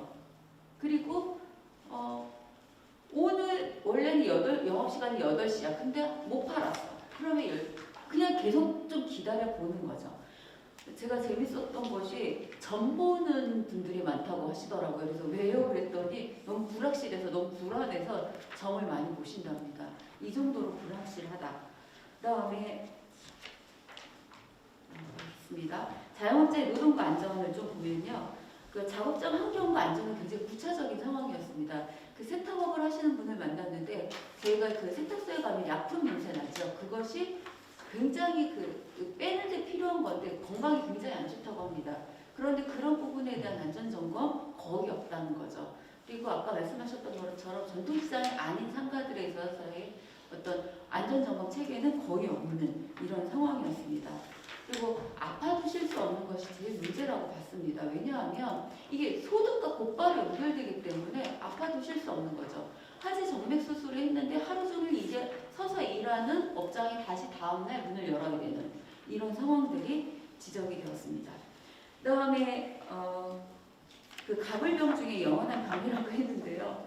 그 떡볶이 속에 들어간 고기 그람수를 어떻게 될 수 있는지 모르겠지만 고기 그람수가 작아졌다고 바꿔달라고 이러시는 분들도 있다고 합니다. 그다음에 이제 특히 1인 자영업자 중에 여성 자영업자 음식점업을 하시는 분들은 안전에 굉장히 취약한 상황이었습니다. 그래서 그 분들도 뭐 CCTV가 막 달아놨는데 굉장히 위험해서 그러니까 이런 좀 안전 대책이 필요하다. 그 업장에서 폭력 싸움이 벌어졌는데 경찰이 도착한 건 30분 이후에는 도착하는 이런 상황이 굉장히 그 취약한 상황들이 확인되었습니다. 그다음에 자영업자 일생활 양립에서는 그 청년들은 자기는 조금 다른 생활을 누릴 줄 알고 창업을 했는데 일생활 양립 완전 불가능하다. 그리고 그 자녀 양육과 관련돼서 자녀 양육을 얘기하실 때마다 우시는 자영업자들이 너무너무 많았습니다. 그러니까 면접 도중에 계속 우시는 거죠. 야단칠 수가 없다, 자영업자들은. 그래서 이런 것들을 정말 이렇게 뼈저리게 좀 같이 이야기를 들을 수 있었고요. 그다음에 여성 무급 종사자들은 정말 이게 비교된 거죠. 업장에서 일하시고 또 가족이 들어가면 또 다시 일을 해야 되는.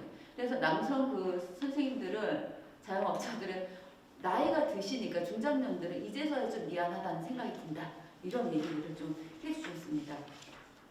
그다음에 아시는 것처럼 정말 그 제사와 명절도 챙기지 못하는 이런 상황이고 청년들은 약간 달랐습니다. 운동은 조금 하는 상황이었지만 여가나 취미생활이라는 건 거의 불가능한. 그래서 집에 가서 술 한잔 마시고 주무시면 TV 보시다가 주무시면 끝.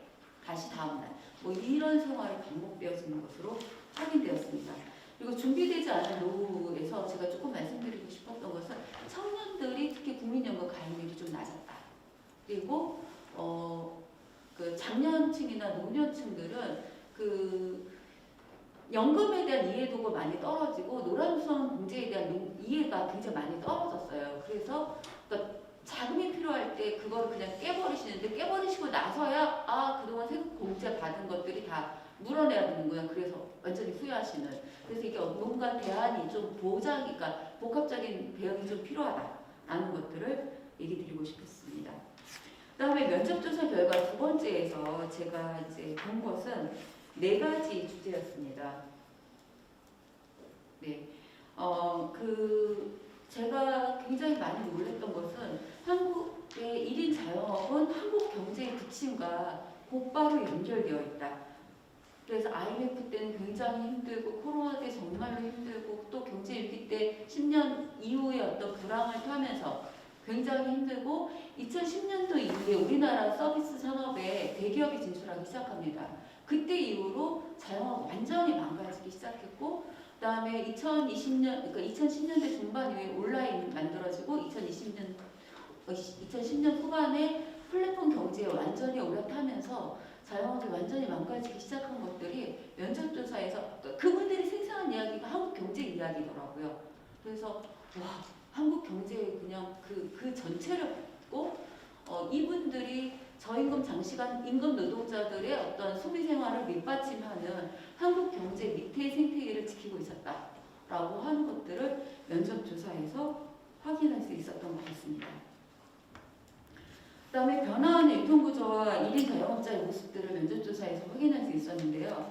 그러니까 정말로 온라인 유통구조의 확산이 오프라인에서의 어떤 경쟁과는 또 무관한 경쟁. 그러니까 어떤 자영업자는 이렇게 표현했습니다. 온라인 세계의 1인 자영업자는 먼지와 같은 존재다. 그래서 하루아침에 똑같은 제품이 나오고 막 치고 나오는 상황에서 그 온라인 경제에서의 수수료는 너무나 높고 너무나 힘들다라는 얘기들을 했었고요. 플랫폼 경제는 1인 자영업자들에게 너무나 어려운 것 같습니다. 아시는 것처럼 깃발 꽂아야 되는 거죠. 깃발 꽂으면 동네 상권 완전히 무너지고 자영업자들은 정말로 플랫폼에 돈을 내주고 일을 하면서 그러니까 제주 부리는 공과 같은 존재가 되고 있다는 얘기를 계속 하셨습니다. 그럼에도 불구하고 어쩌냐 1,000원이라도 벌기 위해서는 이게 해야 된다. 그래서 어떤 공정 플랫폼이 굉장히 요구되고 있는 이런 상황들을 확인할 수 있었습니다. 그다음에 코로나 이후에 이후의 1인 자영업의 모습들을 좀 살펴보면요. 아까 표현이 이랬습니다. 코로나 이후에 반토막이야. 그리고 코로나 이후에 창업하신 분들이 있었는데 그 지원금의 규모가 전과 후를 비교하는 이런 상황이어서 너무나 공평하지 않다라고 하는 얘기들을 굉장히 많았습니다. 그리고 그 윤석열 정부의 그 소상공인 지원 정책에서 나오는 것처럼 지금 코로나 이후에 더 큰 문제는 코로나보다 어떻게 보면 더 힘들다. 지금 보안을 고물가 고이율 이 상황이 정말로 자영업자의 매출과 관련해서 너무나 어려운 상황을 만들고 있다라고 하는 얘기들을 계속 하셨습니다. 그리고 자영업자의 전망에서는 그러니까 청년은 그나마 이제 집에서 살고 있을 경우에는 난 계속 가겠다. 그런데 그렇지 않은 분들은 지금 괜찮아 보이는데도 난 정말 어렵다. 라는 얘기를 하셨고요. 그 노년의 1인 자영업자들은 몸이 아파도 매출 이익이 거의 없어도 그나마 난 일자리가 없는데 이거라도 지고 있어야 된다. 그래서 그냥 건강이 허락하는 한은 지고 가겠다. 그래서 저희 나라의 어떤 자영업 정책이 폐업을 어쨌든 이렇게 유도하는 정책도 일부 있는데 이것으로는 이런 분들에 대한 대책이 세워지지 않는다. 제고가 필요하다라고 하는 것들을 생각할 수밖에 없었습니다. 마지막으로 부산시 자영업 지원 정책에 대한 어떤 체감과 요구를 보면은 쭉 제목을 보시면 될 것 같습니다. 전통 시장이 유일하게 그래도 체감을 좀 지원이 이루어지고 있는 것에 대한 체감이 있었습니다. 하지만 다른 여러 가지 부분에 대한 것들은 굉장히 조금 부족하게 느껴졌었고요. 자영업자들이 저는 이제 만나면서 면접 조사를 하면서 놀라웠던 것은 어려운 부분을 이런 정책으로 보완해줬으면 좋겠다라고 하는 것들도 있었고 여기 지원센터가 있는데 모르는 것들이 너무 많아서 제가 이제 면접 조사를 하면서 이런 것도 있습니다라고 얘기했을 때 정말 그런 거 나 도움 받고 싶다라고 하는 것들도 굉장히 많았다. 그래서 이런 정책들이 좀 더 알려지고 확산되어지고 확대되어질 필요가 있다라고 하는 것들로 가름하도록 하겠습니다. 그럼 마지막으로 정책 지원 파트 보도록 하겠습니다. 정책 지원에서의 내용은 크게 정책 방향과 정책 과제를 보도록 하겠습니다.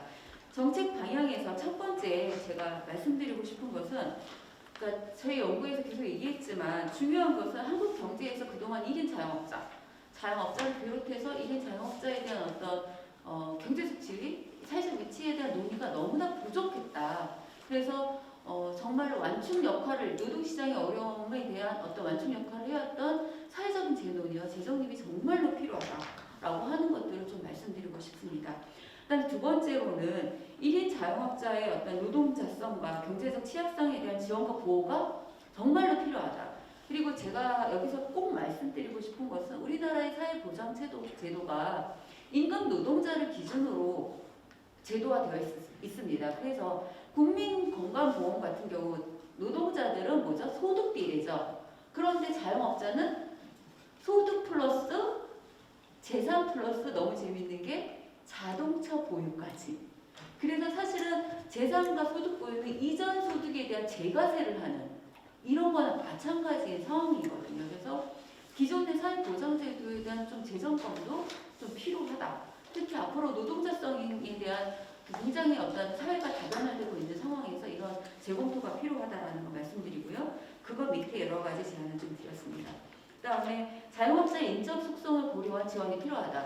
아까 계속 말씀드렸던 것처럼 청년, 중장년, 노인이 굉장히 다른 상황이 있습니다.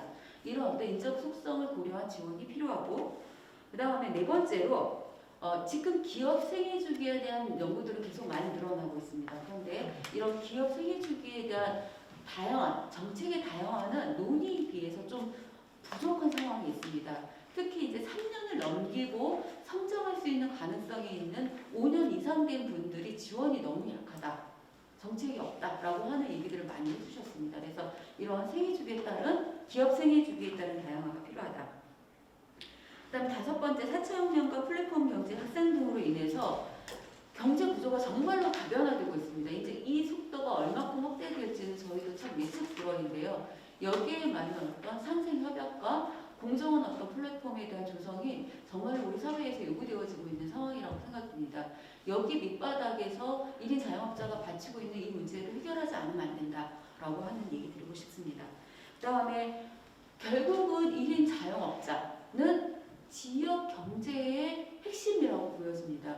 그래서 지역 경제의 관점이 굉장히 절실한데 아직까지 우리나라에선 지역 경제에 대한 관점이 굉장히 부족한 상황이 아닌가 생각이 들었습니다. 그래서 지역 경제에 대한 관점을 가지고 지역 경제를 장기적으로 활성화하기 위한 정말 논의가 필요하다. 그리고 이제 매번 하는 얘기지만 이런 1인 자영업자에 대한 사실 연구가 거의 없었죠. 그러니까 하나도 없었다고도 거의 볼 수 있는 상황일 것 같습니다. 그래서 이런 부분에 대한 좀 연구가 축적되어질 필요가 있고 기초자료가 만들어져야 된다. 예, 그리고 이제 1분 동안만 얘기하겠습니다. 그리고 주체적 측면의 대응도 필요하고요. 제가 정책 과제는 건강하고 안전하게 일할 권리가 필요하다. 그다음에 정말 활기차게 사업을 할 권리가 필요하다. 그다음에 마지막으로 어떤 지원이 정말 체계적으로 만들어져야 된다라고 하는 3개의 측면에서 제가 제안을 드렸습니다. 그런데 이런 제안들은 하루아침에 하늘에서 떨어진 건 절대로 아닙니다. 어떻게 보면 지금 하고 있는 것들이 상당 부분이고요. 이 부분들을 자영업자의 목소리를 빌어서 어떻게 조정하고 어떻게 통합하고 어떻게 합의할 것인가 라고 하는 부분에 초점을 맞추어서 제안을 드렸다라고 하는 것으로 말씀드리고 싶습니다. 마지막으로 1인 자영업자들의 생생한 이야기에 이제 목소리에 저희가 좀 귀를 기울이고 그런 정책 과제들을 조금 더 하나라도 알차게 확대하는 과정들이 필요하다. 그것들이 희망을 주는 것이다라고 하는 것을 1인 자영업자가 말씀해 주셨습니다. 저희 어떤 논의의 과정, 연구의 과정들도 그렇게 기결되길 바라겠습니다. 감사합니다. 네, 두 분 수고 많으셨습니다. 시간이 지금 3시 13분인데 쉬는 건 쉬어야 되는 거잖아요. 그죠? 네. 그래서 쉬시고 우리 이제 주최측에 약간 우리 끝나는 시간을 10분 후로 그렇게 잡으면 좀 편하게 쉴 수 있지 않을까 싶습니다. 괜찮은가요? 4시 10분까지. 그렇죠. 그렇게 하시죠. 그러면은 4시 20분까지 쉬고 20분에서 얘기하는 거 끝내겠습니다. 그래서 다시 돌아왔습니다. 일단 시간 계획부터 좀 말씀드리면은 우리 지금 토론 시간을 원계획보다 10분까지 좀 늘려서 그래서 끝나는 시간을 잡으면은 좀 끝나는 시간을 4시로 하면 되는 거죠?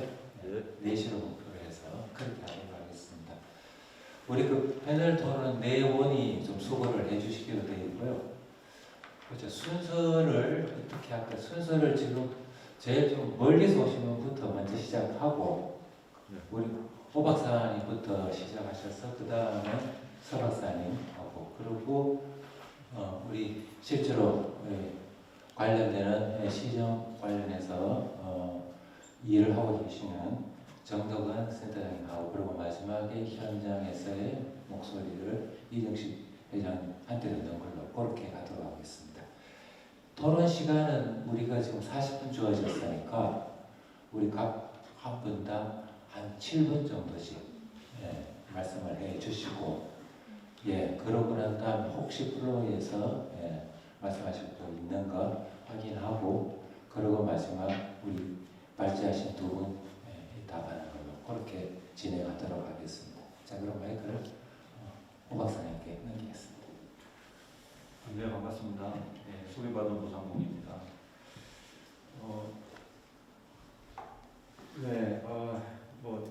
자영업에 대해서 사실 그다지 정책적인 측면에서 관심이 없다가 관심의 대상이 되는 사실 최근의 일이죠. 그래서 아직 잘 모르는 상태에서 이런저런 이야기를 해야 되는 상황이고 통계 같은 경우는 굉장히 지금 부족한 상황이고요. 일부 가해물 통계로 상황은 이렇게 저렇게 파악하고 있습니다만 정확한 사정을 알기는 좀 어려운 상황이다. 지금 부산 지역에서 이렇게 실태 조사하고 신청 면접을 하는 상당히 의미가 있다고 봅니다. 그거에 대해서 간단하게 코멘트를 드리자면 표본 구성과 관련해서 약간 좀 달리 했었으면 좋았지 않았을까라는 생각이 좀 들었습니다. 이게 조상한테 맡긴 상황이라서 결과를 보면 뭐 결과 자체가 그 설문조 자체가 사실 대표성을 띌 필요는 없다고는 했지만 그래도 조금 기존에 있는 우리가 이용하는 대표적인 통계들하고 좀 비슷하게 나와야 되는데 조금은 의아한 숫자들이 조금 있는 것 같고요.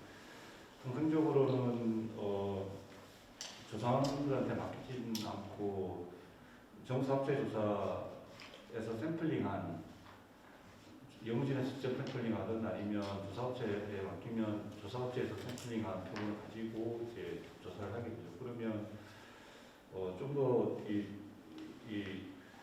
대표성 있게 설문조사를 안 하더라도 어느 정도는 비슷하게 나오는데 지금 그렇지 않은 것 같습니다. 사실 저희도 설문조사를 많이 하게 되는데 자율조사는 조사 자체가 쉽지가 않아서 직접 하는 경우에도 일단 저희가 직접 샘플링하는 경우는 샘플을 한 10세트 정도를 준비를 하고 있다가 초기에 한 서너 세트 정도가 미리 줍니다. 이걸 10세트를 다 주게 되면 자기가 조사하기 편한 샘플만 가서 조사를 하기 때문에 그러면 표본에 문제가 생겨서 일단은 강제로 이렇게 할당된 이 샘플에 대해서 어떻게 해서 조사를 하도록 노력을 유도하기 위해서 그렇게 주고 그래도 이제 원하는 샘플을 못 채우기 때문에 그런 경우에 이제 이 세트를 갖다가 조금씩 더 주면서 이제 소진을 하는 방식으로 조사를 하게 됩니다. 일단 그런 측면에서 약간 좀 아쉬움이 들긴 하고요. 그다음에 여기서 얘기하는 무국가전 종사자는 저희가 이제 이 노동 통계를 낼 때 무국가전 종사자하고는 약간 다른 개념이 아닌가라는 생각이 듭니다. 그래서 그 부분에 대해서는 독자들이 오해를 할 수가 있기 때문에 조금 표시를 해줬으면 좋겠다는 생각이 들고요. 통상적인 무국가전 종사자는 주 18시간 이상을 일해야지 노동시장 참여자라고 무국가전 종사자가 봅니다. 18시간 미만의 경우에는 노동시장 비참해서 비경활 보통 구분을 하고 있기 때문에 여기서 이야기하는 무국가전 종사자의 개념하고는 약간 좀 차이가 있다라는 점을 좀 명시를 했으면 좋겠다는 생각이 들고요. 그 다음에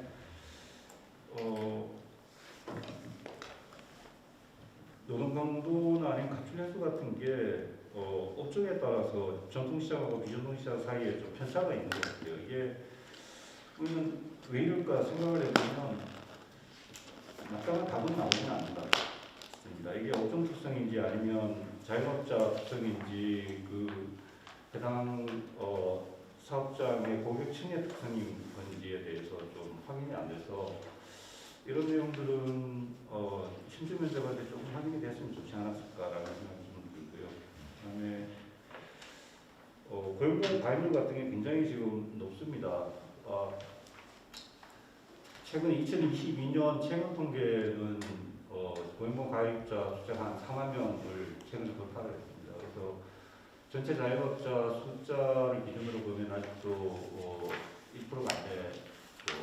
비율로 보면. 근데 여기는 지금 거의 뭐 5%, 8%까지 나오는 데가 있어서 굉장히 지금 높고요. 그 다음에 국민연금의 경우에도 미가입자가 있는데 보통은 사실 미가입자가 있으면 안 되는 상황인데 미가입자가 있어서 왜 그런지에 대해서는 조금 실제로 있습니다.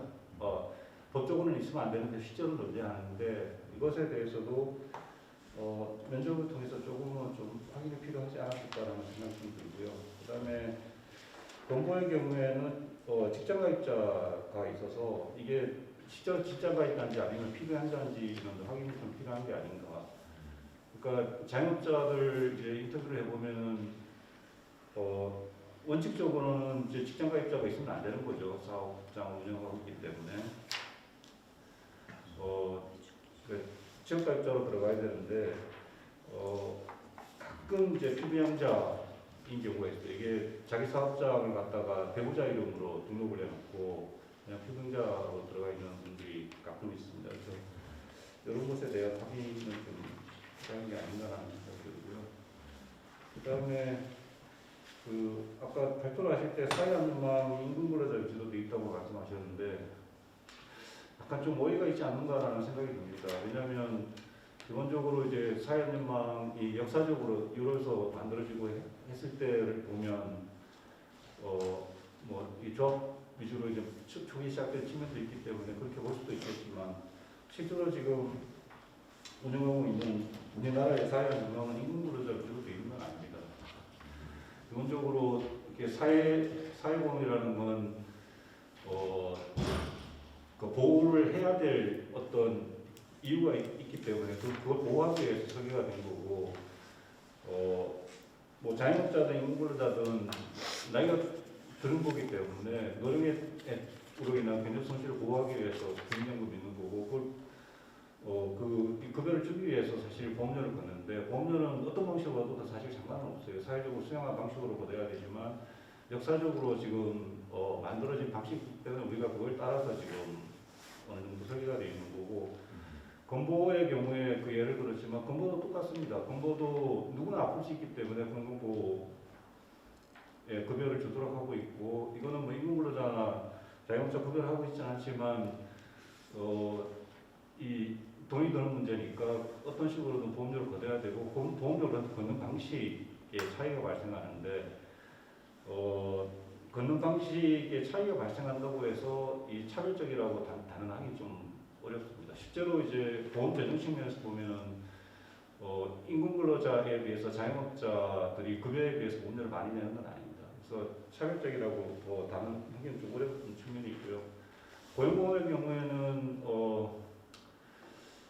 임금근로소득의 상실이 생겼을 때 구직활동 도움에서 생계를 지원하는 거기 때문에 당연히 임금근로자 위주로 지금까지 설계가 되어 왔고, 우리는 이제 향후에는 노동소득 산실에 대해서 전반적으로 보호를 하도록 지향을 하고 있기 때문에 지금 임금근로자까지 커버하기 위해서 정책적으로 이제 방향을 지금 잡고 있는 상황으로 보입니다.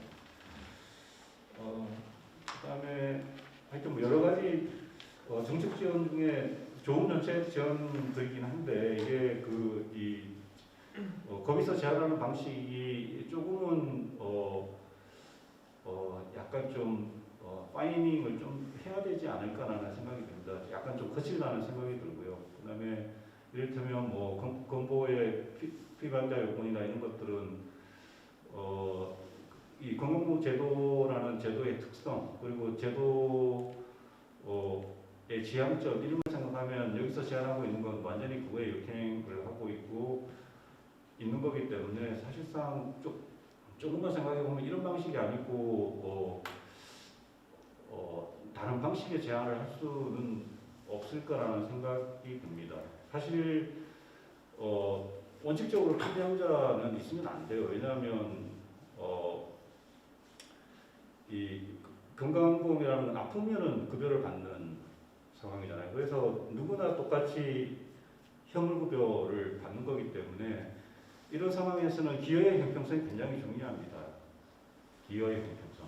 그러니까 그러면 사회가 합의할 수 있는 건 능력 있는 사람들이 좀 많은 돈을 내고 아닌 사람은 돈을 적게 내는 게 우리 사회가 합의하고 있는 방식이기 때문에 소득 있는 사람들은 다 기여를 해야 돼요, 기본적으로. 근데 우리는 그걸 갖다가 상당 부분 이제 이 면제를 해줬던 거죠. 그래서 그런 측면에서 피부양자 요건을 갖다가 계속 이제 강화시키고 있는 건데, 그거에 대한 이제 문제 제기가 있어서 뭐 이건 이제 예로 든 거고요. 그런 측면에서 약간 정책 지원한 부분 중에서는 좀 파인튜닝 필요한 부분이 좀 제법 있는 것 같다라는 생각이 들고요. 마지막으로 노란노선 공제에 대해서 좀 오해가 있는 것 같습니다. 지금 제 자료 뒤에 참고를 보시면 이제 노란노선 공제 제도에 대해서 설명을 하고 있는데 33, 34, 35페이지에 있습니다. 이거는 노란노선 공제는 안전망이 아닙니다. 그냥 제휴자 초기에 가까웠습니다. 이거는 뭐 안전망이 되려면 사실 같이 돈을 모아서 누구 위험한 상황이 되면 돈을 몰아서 모아는 돈을 그냥 지급을 해야 되는데, 이 노란노선 문제라는 제도는 그게 아니에요. 자기가 모은 돈을 가지고 특별한 이벤트가 발생하게 되면 그 모아는 돈을 받습니다. 더군다나 뭐 지향을 하는 게 폐업이라든가 이제 사망 이런 아주 불가피한 상황이 벌어졌을 때 유리하도록 설계가 되어 있기 때문에 그 경우에는 공제금을 좀 더 좋은 조건으로 받을 수 있도록 하고 있지만 해약을 하는 경우에는 사실 논문도 못 받는 경우가 많습니다. 네, 제도가 그렇게 설계되어 있어도 온라인 공개에 대한 좀 오해는 없었으면 좋겠다. 뭐 자료를 33페이지하고 34페이지에 있는 자료를 참고하시면 될 것 같습니다. A상 토론 마쳤습니다. 예, 수고하셨습니다. 예, 예. 하실 말씀이 많으신데 우리 그 나머지 못한 이야기 그 자료에 나와 있어요. 좀 찾으시면 좋고요. 다음 바로 서 박사님 구성드리겠습니다. 네, 제가 34분에 시작하니까 7분 41분까지는 제가 마치도록 시간을 내서 하도록 하겠습니다. 네. 다른 게 아니라 지금 이제 여기 정리해 놓으신 보고서를 보면 상당히 꼼꼼하게 잘 정리가 되어 있고 그래도 1인 자영업자의 실태를 좀 정확하게 파악하기 위해서 노력한 부분이 상당히 보여서 저는 상당히 저희가 들여다보고 또 좀 심도 있게 논의해 볼 필요가 있는 부분들이 상당히 많다고 생각을 하고요. 그런 부분에 대해서 상당히 고생을 하셨다고 말씀을 드리고 싶고 저는 이제 정책을 이제 하는 사람이기 때문에 정책 입장에서만 제 토론도 그렇게 썼고요. 그거 중심으로 좀 말씀을 드리겠습니다. 제가 이 내용 중에서 가장 좀 핵심적으로 본 부분은 뭐냐면은 도소매 숙박음식업 부분에서 1인 자영업자 기준이 상당히 높다는 부분. 그리고 코로나를 이제 팬데믹을 거치면서 그런 부분이 더 기준이 높아졌다는 부분. 그리고 65세 이상의 1인 자영업자 기준이 상당히 높아졌다는 부분. 그러니까 1인 자영업자의 고령화가 인구 구조적으로도 그렇지만 자영업자 쪽에서도 그런 구조적인 문제들이 그대로 반영돼서 나타나고 있다는 부분. 그리고 20대의 1인 자영업자 기준이 상당히 조금 높아지고 있다는 부분. 이런 부분들은 정책을 하는 사람 입장에서는 상당히 조금 주목해서 봐야 되지 않냐 하는 부분에 저는 동감을 하는 부분이고요. 그래서 그 중심으로 조금 말씀을 이제 드리려고 합니다. 사실 자영업자, 여기는 지금 1인 자영업자라고 좀 범위를 확실히 이제 하시고 뭐 그런 정의도 범위도 이제 하셨는데 근본적으로는 정책을 얘기할 때는 사실 큰 이게 부분이 의미가 있을까 하는 사실 저는 생각을 좀 듭니다. 왜냐하니까 경기가 상당히 안 좋아지면 고용원이 있는 자영업자가 1인 자영업자이기도 하고 그죠? 또 경기가 상당히 좋아지면 또 1인 자영업자가 근데 고용자들 늘려서 고용원이 있는 또 자영업자가 되기도 하고 그렇습니다. 그래서 정책적으로 물론 현황을 파악할 때는 구분해서 볼 필요도 있지만 정책적으로 볼 때에는 좀 자영업자 전반에 관해서 우선적으로 좀 고려를 하고 좀 더 디테일한 부분에 있어서는 1인 자영업자 쪽으로 조금 더 추가해서 이 정책들을 제안을 할 수가 있을 거라는 생각이 드는데요. 저희가 공공 차원에서의 정책이라든지 뭐 사업 부분에 있어서 제일 이제 주목해야 될 부분이 교육과 직업 균형 부분이라고 생각을 합니다. 아까 자영업자의 생애 주기별로 뭐 말씀을 하셨지만 거기에 대해서 상당히 동의하는 부분이 뭐냐니까요. 지금 그 지원 정책들이 핵심이 지금 지원금을 지급을 하는 겁니다. 그게 무슨 뭐 운영자금을 지급하든지 아니면 인건비를 지급하든지 어떤 형태로든 지원금을 지금 지급하고 있는 부분이거든요. 물론 이 부분은 급하기 때문에 급한 상황에서는 필요합니다. 이 부분이 필요 없다는 얘기는 아니고요. 하지만 이게 근본적인 대책이 될 수가 없다는 거는 자영업자도 알고 있고 지원을 하는 사람도 알고 있고 모두가 알고 있는 사실입니다. 사실은. 그래서 급하면 급한 대로 불을 끄기 위해서 이런 부분들을 제공을 하지만 그것 부분과 더불어서 저희가 반드시 정책하는 부분에서 생각해야 될 부분은 단계별로 지금 그 컨설팅을 제공한다든지 아니면은 판로 개척을 한다든지 아니면은 이런 플랫폼 경제, 온라인 네트워킹 관련해서 이제 지원을 한다든지 이런 부분에 대해서 조금 더 우리가 지원 정책이 확대가 돼야 된다는 부분에 있어서는 정말 중요한 부분이라고 생각을 하거든요. 그런 부분에 있어서 조금 물론 지금 보니까 소상공인 지원 계획을 통해서 어느 정도 이제 안은 잡고 계신 거는 같아요. 하지만 이거를 좀 더 실천을 하는 부분에 있어서 더 포커스를 두고 더 조금 해야 되지 않을까 하는 저는 개인적인 의견이고요. 지금은 소상공인들도 너무 급하다 보니까 그냥 지원금 주세요 이쪽으로만 하고 있는데 그게 아니라 조금 더 안만 내다본다면은 먼저는 일단은 조금 뭐 분석을 통해서 그게 조금 어렵긴 하겠지만 일단은 도소매업 숙박음식점 부분이 상당히 높기 때문에 이 부분을 먼저 시작을 하든지 해서 지금 지원금이 필요한 부분이 있고 그렇지 않은 부분이 분명히 있을 것 같다는 생각이 들거든요. 그래서 무조건 다 지원금을 일괄적으로 주는 것이 아니라 정말 지원금이 필요한 것과 그렇지 않고 지금 지원금보다는 뭐 활력 개척이라든지 당장의 어려움을 경영 난국을 헤쳐가기 위한 그런 지원이 필요한 경우 분명히 있을 것 같거든요. 그런 지원들을 조금 더 확충하는 방향으로 확대가 되지 않을까 하는 생각이 들고요. 그 다음에 정말 컨설팅이나 이런 부분을 해서 판단하건데 정말 계속 지원금을 지급하는 것보다는 정말 이걸 닫고 오히려 다른 뭐 제도전을 하든지 아니면은 다른 취업 판로를 제한을 해주든지 아니면 교육 훈련을 지원을 해서 또 다른 방법으로 지원을 하든지 그런 부분들이 좀 다각화를 할 필요가 있다는 생각이 들어요. 아까 설문조사에도 나왔지만은 다른 게 할 게 없으니까 어쩔 수 없어서 이걸 한다는 말을 새겨 들어야 하는 부분이에요. 그래서 다른 거를 할 수 있는 길을 열어줄 수 있는 그런 지원 정책들이 훨씬 더 확대가 돼야 된다는 거거든요. 네. 그런 부분들을 물론 디테일하게 들어가야 되고 좀 더 전문적으로 들어가야 되고 좀 더 맞춤형으로 들어가야 되기 때문에 물론 품이 더 많이 들어가고 노력이 더 많이 들어가는 건 사실이에요. 네. 그렇지만 그 부분으로 가는 게 맞다는 생각이 듭니다. 그래서 조금 더 어려운 부분이지만 그 방향으로 정책하는 사람이든 좀 시의 관계자들이 있는 그쪽 방향으로 저는 가야 되는 게 맞다고 생각을 하고요.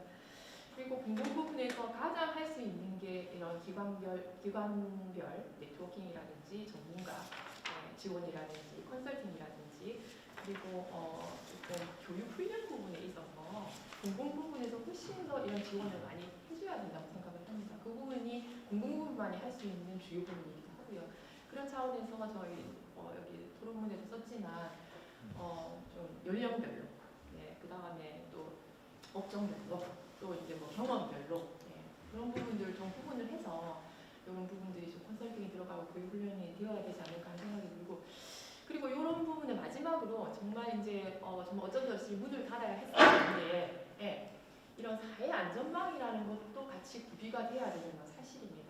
물론 교육만 제공하고 뭐 어떻게 정말 이제 어떻게 할 수 없게 됐을 때 나몰라 하는 거는 맞지 않다는 생각이 들어서 그런 측면에서 노란우산이라든지 자영업자의 고용보험 가입을 얘기를 했는데 노란우산 경우에는 박사님 말씀하셨지만 이거는 어찌 보면 연금과 같은 거라고 생각하시면 맞지 않을까 생각을 합니다. 그래서 이제 이 영업을 할 수 없게 되었을 때 내가 조금의 돈을 비틈을 내가 저축해 놓은 들을 활용할 수 있는 그런 차원이 아닐까 저는 이해를 하고 있고 그런 차원에서는 좀 노란우산이라든지 그리고 고용보험이 조금 더 가입을 좀 하기 위한 그런 인센티브나 혜택을 줘야 되지 않을까. 지금 보면은 보통 가입하기 싫다고 얘기하시더라고요. 자영업자들. 왜냐니까 얻는 이익보다는 조금 너무 비용이 부담이 많이 되니까 안 하시려고 하는 부분이 있거든요. 그래서 조금 이걸 혜택이나 인센티브를 확대를 했을 때 이게 어찌 보면 사회적 부담을 우리가 더 따르지 않기 위해서는 이분들이 계속 그런 가입을 하도록 유도할 필요가 있거든요. 사회적으로.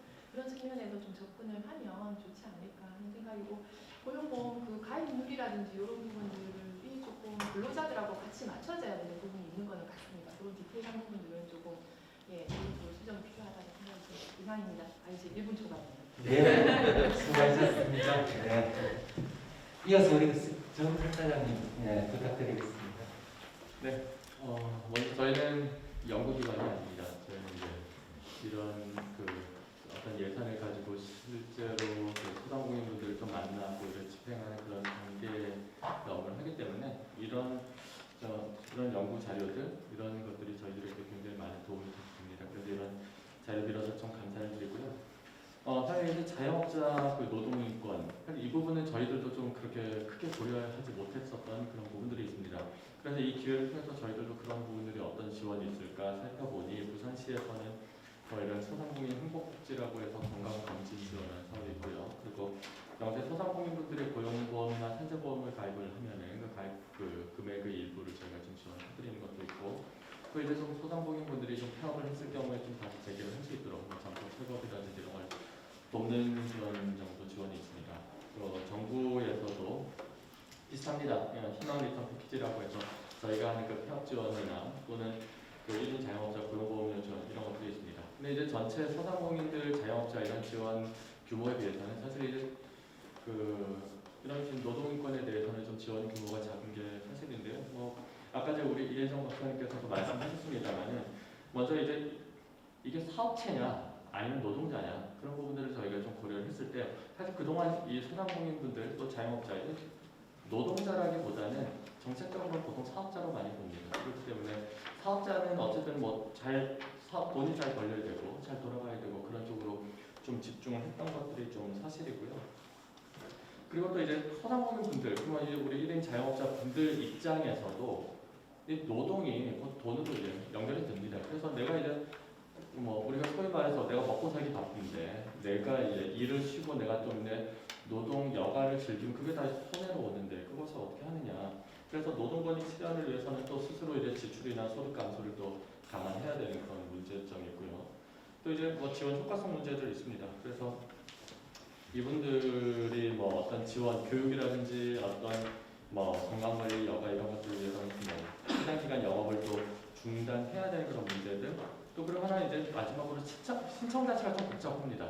여러 이제 자영업자분들이 이걸 신청하기 위해서는 그 신청이라고 하는 그 단계가 들어가거든요. 여기는 기본적으로 내가 지원 대상이 맞느냐라고 하는 것을 입증을 해야 되고 피해 및 손해에 대한 입증 뭐 이런 것들, 각종 서류 작성 이런 것들이 현실적으로 좀 어려운 점들이 있습니다.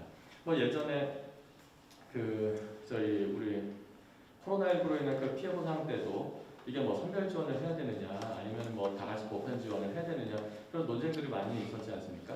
근데 사실은 그 이게 아까 우리 서학순 박사님께서도 말씀하셨습니다만은 소상공인분들이나 이 자영업자들은 지원을 하기 위해서는 긴급합니다. 보통 굉장히 긴급하게 여유 있게 어떻게 지원을 하는 것들이 아니라 내가 당장 이제 이 턱 밑에까지 내가 숨이 다 차오르기 때문에 굉장히 긴급하게 지원을 해야 되는데 그때 이제 그래서 저를 좀 도와주세요. 그럼 잠깐 있어봐.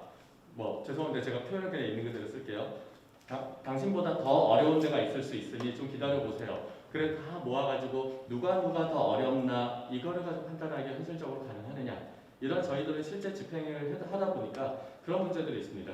그러다 보니 지원 대상이 되면 빠르게 저희들은 집행을 좀 해야 되는데 그럴 때는 또 반대편 측면에서는 왜 그런 것들이 정확하게 검증이 되지 않고 지원하느냐라고 하는 이런 현실적인 문제들이 있다라고 하는 부분들을 좀 저희들이 좀 말씀드립니다. 저희 그러면 이제 앞으로 노동 개선 방안을 위해서는 어떤 것들이 필요하느냐? 뭐 첫 번째로 저는 이제 좀 인식 개선이 좀 필요하다라고 봅니다. 우리 부산의 소상공인 부산 쪽으로만 보면은 사업자 기준으로 한 43만 개 정도 됩니다. 물론 이제 이게 통계들마다 차이가 있는데요. 이거는 뭐 비점포 이런 사업장까지 다 포함하니까 굉장히 많습니다. 이게 부산 전체 사업자의 94%를 차지하고요. 전국에서도 한 세 번째 규모입니다. 종사자도 많습니다. 그래서 이거를 단순히 우리 사업자들은 알아서 자구책을 찾아야지 뭐 하기에는 규모가 너무 크다는 것이죠. 그래서 이거를 저희가 그 부산의 자영업자들, 이 소상공인분들이 어떤 노동권익이 낮다라고 하는 것은 부산의 전반적인 노동권익이 낮다라고 하는 문제입니다. 그렇기 때문에 이것에 대해서 저희가 좀 더 심각하게 좀 인식을 해야 될 필요가 있지 않느냐 하는 그런 부분들입니다. 또 하나는 좀 저희들이 이 산업의 다양화도 좀 필요하다. 우리 소상공인분들, 자영업자분들이 굉장히 이렇게 어려운 이유가 하나는 출혈 경쟁 그리고 채산성이 굉장히 낮다라고 하는 것인데요. 그 이유는 저희들이 뭐 여러 가지 요인이 있겠습니다만 굉장히 단순하게 보면은 특정 산업에 좀 쏠려 있습니다. 저희가 뭐 그래서 GDP를 한번 부산의 GDP를 분석을 해봤는데 제조 쪽이 한 24%, 비제조가 한 75%인데 근데 소상공인 분들은 한 92%가 비제조로 다 몰려 있고요. 특히 이제 도소매, 음식, 숙박, 운수 창고 이쪽으로 굉장히 집중되어 있습니다. 그래서 이게 뭐 굉장히 단순한 그냥 비교를 했습니다. 지금 그 GDP 비중으로 보면은 도소매는 9.9%, 10%가 안 되는 GDP를 차지하고 있는데 소상공인들은 26%나 이쪽으로 몰려 있고요. 운수창고업도 그렇고 음식 숙박업은 우리 부산이 GDP에서 한 3.5%밖에 안 되는데 12%가 몰려 있어요. 그러니까 결국은 굉장히 작은 이 시장 안에 많은 이 상인들이 이쪽으로 몰려 있다라고 하는 것이죠. 그래서 이런 부분들을 해소하기 위해서는 근본적으로 산업의 다양성도 좀 확보할 필요가 있겠다 하는 것입니다. 그리고 이제 이런 문제들이 저는 뭐 왜 이럴까 하는 것들을 좀 살펴보면 뭐 여러 가지 요인들이 있겠습니다만 사회 문화적 또 교육적 이런 문제들도 있지 않을까. 이런 다양성으로 가지 않고 결국은 우리가 사회적으로 익숙한 것들, 내가 일자리를 잃었을 때 뭔가를 해야 될 때 늘 봐왔던 것들, 늘 익숙한 것 이런 것들로 보통 하는 게 이게 보통 우리 자영업으로 연결된 것들이 아니냐. 그래서 이런 부분들은 단순히 산업적으로 접근도 필요하지만 사회 문화적, 교육적으로도 우리가 접근하는 것들이 좀 필요하지 않을까 하는 생각이 들고요. 마지막으로 저희들이 지원기관 입장에서 굉장히 좀 필요한 것들은 그런 것들이 필요합니다. 우리 소상공인분들, 우리 자영업자분들 지원을 하려면은 이 항상 보면 의회나 이쪽 단계에서는 그럼 예산을 투입했으면 효과가 뭐예요? 아웃풋이 뭡니까? 그러면 올해 예산에 얼마를 투입했는데 그럼 매출이 얼마가 늘었고 일자리가 얼마나 창출했고 결국 가시적인 아웃풋을 요구를 하는데 실질적으로는 우리는 굉장히 어려운 자영업자들을 이분들을 살리기 위해서 많은 노력들을 하는 것인데 여기에서 당장 이 예산이나 이런 것들을 정책적으로 판단하는 곳에서는 즉각적인 아웃풋을 좀 요구하는 부분들이 좀 있습니다. 이런 부분들이 있기 때문에 좀 어떤 정책이나 이 사업들도 굉장히 경직될 수밖에 없고 결국 가시적인 성과가 나오지 않은 부분들이 예산에 제일 먼저 삭감이 되어져 버리는 이런 부분들이 문제가 있습니다. 노동권익이라고 하는 것은 아웃풋이 나오기 어렵습니다. 이것은 우리 전반적인 만족도가 올라가는 것이지 이건 어떤 가시적인 아웃컴은 나올 수 있을지 모르겠으나 아웃풋이 나오기는 굉장히 어려운 구조다. 따라서 이런 부분들에 대한 우리가 정책적 필요성을 어떻게 판단하느냐 하는 부분들도 필요하다는 말씀을 드리면서 마치고자 합니다. 네, 수고하셨습니다. 예, 우리 마지막 토론은 이정식 회장님께서 좀 큰 이야기도 좀 같이 한번 해주시면 좋겠습니다. 예. 경소상공사업협회 회장 이정식입니다. 저는 오늘 이제 토론을 좀 보면서 상당히 조심스러운 부분도 있고 또 하고 싶은 이야기도 많습니다. 왜 그러냐면 제가 현장성에 대한 이야기도 강력하게 이야기해야 되는 부분도 있지만 또 확률성에 대한 부분을 또 제가 놓쳐서도 안 되는 부분이 있습니다. 제가 지금 부산여자대학교에서 지금 사회 복지 관련된 정책을 지금 강의를 하고 있는데 이제 여기 연구 과제를 보면서 실제 사회복지하고 좀 연관시켜서 보는 그런 경우가 되는 겁니다. 보통 보면은 상인과 노동자는 이질성이 상당히 강합니다. 그래서 처음에 사실은 저희의 많은 회원들이 왜 노동권익센터에서 저희 연구를 수행하지 하는 불만이 있었고요. 또 둘째는 그러면은 1인 자영업자에 대해서 대안을 마련할 수 있나 이런 부분이 있었습니다. 근데 제가 결론적으로 이야기하면은 먼저 노동권익센터에서 요 과제를 수행하는 부분 저는 충분히 할 수 있다. 왜 그러면 제가 윤양선 교수님을 통해서 노동자와 또 특히 여기서 이야기하는 1인 자영업자의 어떤 그런 부분에서는 상당한 동질성이 강하다. 그래서 1인 자영업자 같은 경우는 사업자성보다 노동자성이 더 강하다. 물론 그 부분이 노동광고에서도 그대로 설문조사에서 나왔습니다. 그리고 대안은 있나라고 이야기할 때 저는 대안은 현재 정부나 현재 사회 분위기에서는 없다. 그런 부분입니다. 그래서 옆에 경제진흥원에서 본부장 그런 말씀하시는데 상당히 기관으로서 할 수 있는 이야기다. 관점으로는. 근데 제가 이런 이야기를 하면은 아마 홍장표 차장께서 조금 부담스러울 수 있는데 이거 자영업자에 대한 이야기는 소득 주도성 성장 같은 아젠다를 치고 나가는 분이 있어야 된다. 그래서 지금 다시 보내자. 그래서 지금 제가 자영업자이면서도 노동연구원의 자료를 제가 자주 봅니다. 그래서 제 자료 중에서도 거기서 나온 자료가 유럽의 사례가 나왔던 부분인데 그래서 노동연구원도 사실은 정부 정책 관계자들은 노동 쪽에서는 되게 부담을 특히 현 정부에서 가지고 있습니다. 그래서 노동연구원에서 하는 건 사실은 좀 안 맞는 것 같은데 정체가 되는 부분에서는 근데 이걸 사회라든지 학자들은 이제는 가장 자척의 입장에서 받아들여야 된다는 생각이 듭니다. 그래서 저는 어떤 플랫폼이다 동북진다 이렇게 해서 매출을 올려줄 수는 없다. 단 1인 자영업자 같은 경우는 사회보장 체계를 갖춰야 된다는 생각을 이야기 드리고 싶고요. 그래서 우리나라는 아까 사회 그 안전망 그런데 노란우산 공제는 자영업자도 싫어하지만은 그는 기능도 아예 없습니다. 그리고 그게 이상하게 호도돼 가지고 자영업자를 위한 정책처럼 돼 있는데 그거는 탄생 시기부터 상당히 조금 문제가 있는 상황에서 탄생되기 때문에 그 부분은 그냥 하나의 작은 정책의 수단이었다라는 부분들 정부가 수행하는 것도 아니고요. 그래서 그렇게 보면 좋을 것 같은데 지금 특히 1인 자영업자를 위한 정책은 현재 마련된 건 없다. 단 고용보험이 저도 이제 고용보험 산재보험 그런데 지금 사회보험 우리가 이야기하는 거죠. 그 이제 국민연금, 의료보험, 그 다음에 산재, 그 다음에 고용보험인데 저도 처음에 제가 봤던 자료는 8%가 나왔길래 저도 깜짝 놀랐거든요. 제가 하는 대부분은 실제 고용보험, 산재보험 거의 가입 안 돼 있는데 내가 잘못 들었나? 오늘 보니까 5%로 다시 이제 변경돼 있던데 저도 1% 수준으로 생각하고 있는 사람인데 부산에 자영업자들의 의식 수준이 높았나? 근데 그건 아니다. 그래서 여기 보니까 오상봉 저 박사님 했던 부분 왜 전통시장과 비전통시장에 이렇게 수치 차이 날까? 그거는 업종의 특성이 아니고 전통시장이 그 골목 상권보다는 자가점포가 상당히 많습니다. 그래서 그런 이유가 노동 강도, 수용성도 받아들이는 부분 저는 그렇게 생각하고 있고 실제로 현장에서도 그런 이야기를 많이 듣고 있는 그런 상황입니다. 먼저 이렇게 정리를 한번 해보겠습니다.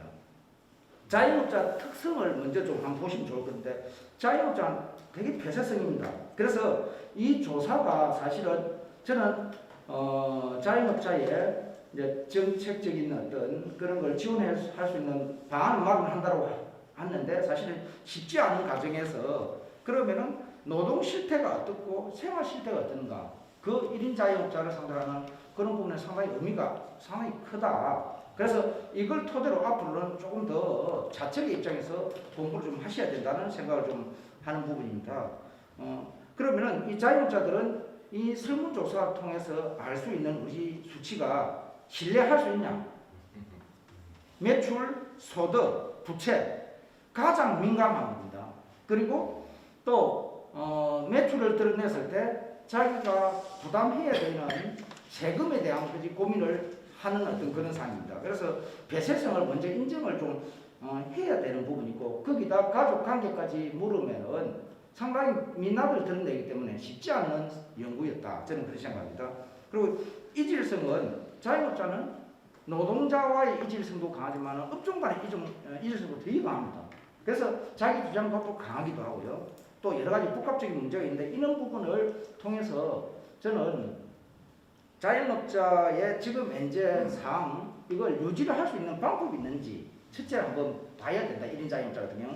두 번째는 그러면은 1인 자영업자를 중소기업 그다음 중견기업으로 성장할 수 있는 가능성을 보면서 제도가 마련돼야 되는 거 있고요. 나머지는 여기 이 자리에서는 뭐 또 그렇게 이야기를 안 하시는 부분이 뭔지 모르겠는데 이제는 자영업자 특히 1인 자영업자 같은 경우 노동 강도가 되게 강하기 때문에 대로 확보도 충분히 해야 된다.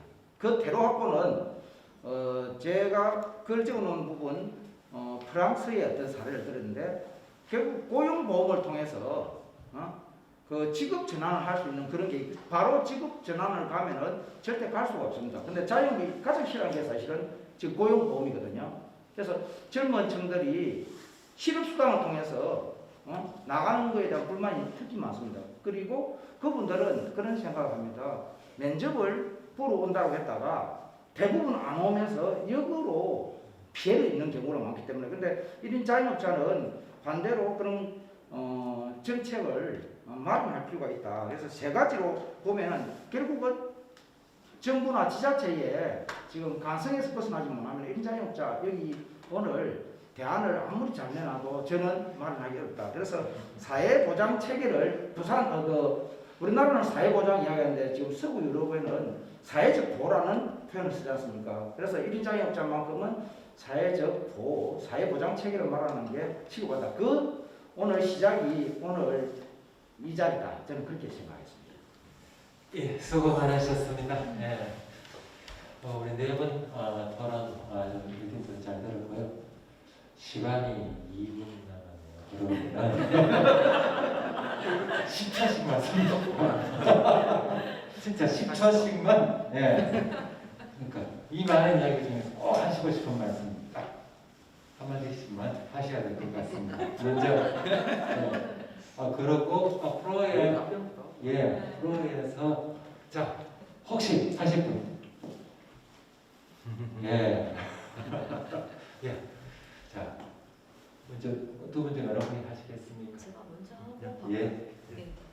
네, 오늘 좋은 의견 주셔서 감사하고요. 아까 말씀드린 것처럼 1인 자영업자에 대한 연구를 할 수 있었다는 것만으로도 큰 어쨌든 의의가 있고 경험인 것 같습니다. 이런 연구들이 이후에 계속 이어져서 정말 이 정부 하에서는 어렵다라는 얘기 정말 그렇지만 어쨌든 그럼에도 불구하고 네, 작은 것 하나라도 알차게 또 정책들이 모색될 수 있도록 또 노력했으면 좋겠습니다. 감사합니다. 예. 사실 저도 좀 상인이나 자영업 전문성이 좀 높은 건 아니고 한데 하여튼 좀 우선 저기 센터에서 해보자 해서 저도 뭐 일조를 하려고 해봤는데 다음부터는 안 해야 될 것 같습니다. 지금 너무 어려워. 괜히 이거 내 하던 거 늘 하는 게 낫지.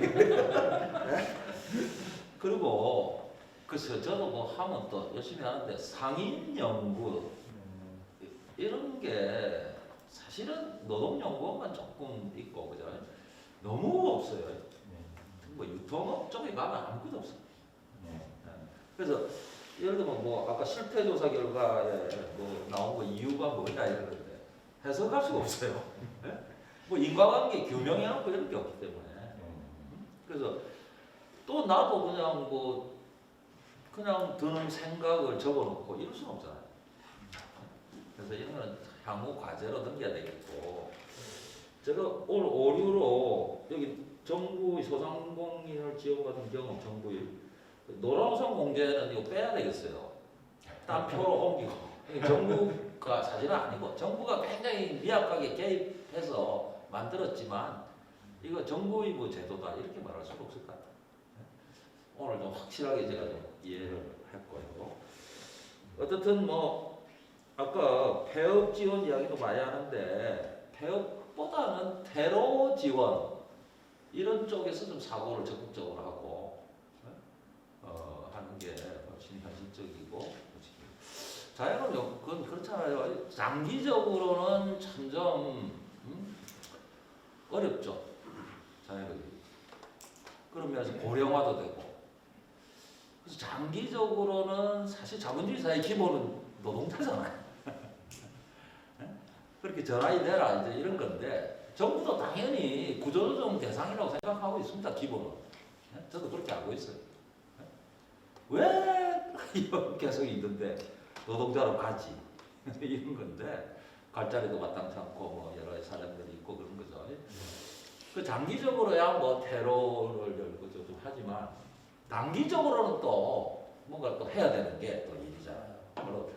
물론 뭐 자기들의 정치적인 이해관계 때문에 하기도 하고 등록하겠지만 어쨌든 뭐 장기와 단기를 좀 구분해야 될 것 같고 이야기하는데 중앙정부하고 지방정부가 하는 것도 구분해야 될 것 같고 이게 너무 이제 뭐 혼재되니까 구체적으로 뭘 해야 되느냐 하는 데 굉장히 어려움이 있는 것 같아요. 그래서 약간 구분지어서 앞으로 좀 정리를 해야 되겠다 이런 생각입니다. 고맙습니다. 예, 두 분 수고 많으셨고요. 예. 그 오늘 사실 이 중요한 그리고 사실 좀 새로운 시도 저는 느껴지고 있습니다. 실제로 관련되는 논의 자체가 그 1인 자영업자라고 딱 한정지어서 했던 그 정책적인 기획 의도가 뭐냐와 관련돼서 나름대로 좀 정리할 수 있는 그런 내용을 우리 두 분 발표하시면서 충분히 했다라고 생각이 들고요. 저도 한 2, 3분 써도 되는지 모르겠어요. 네, 너무 지나가서 시간이 막 지나가서요.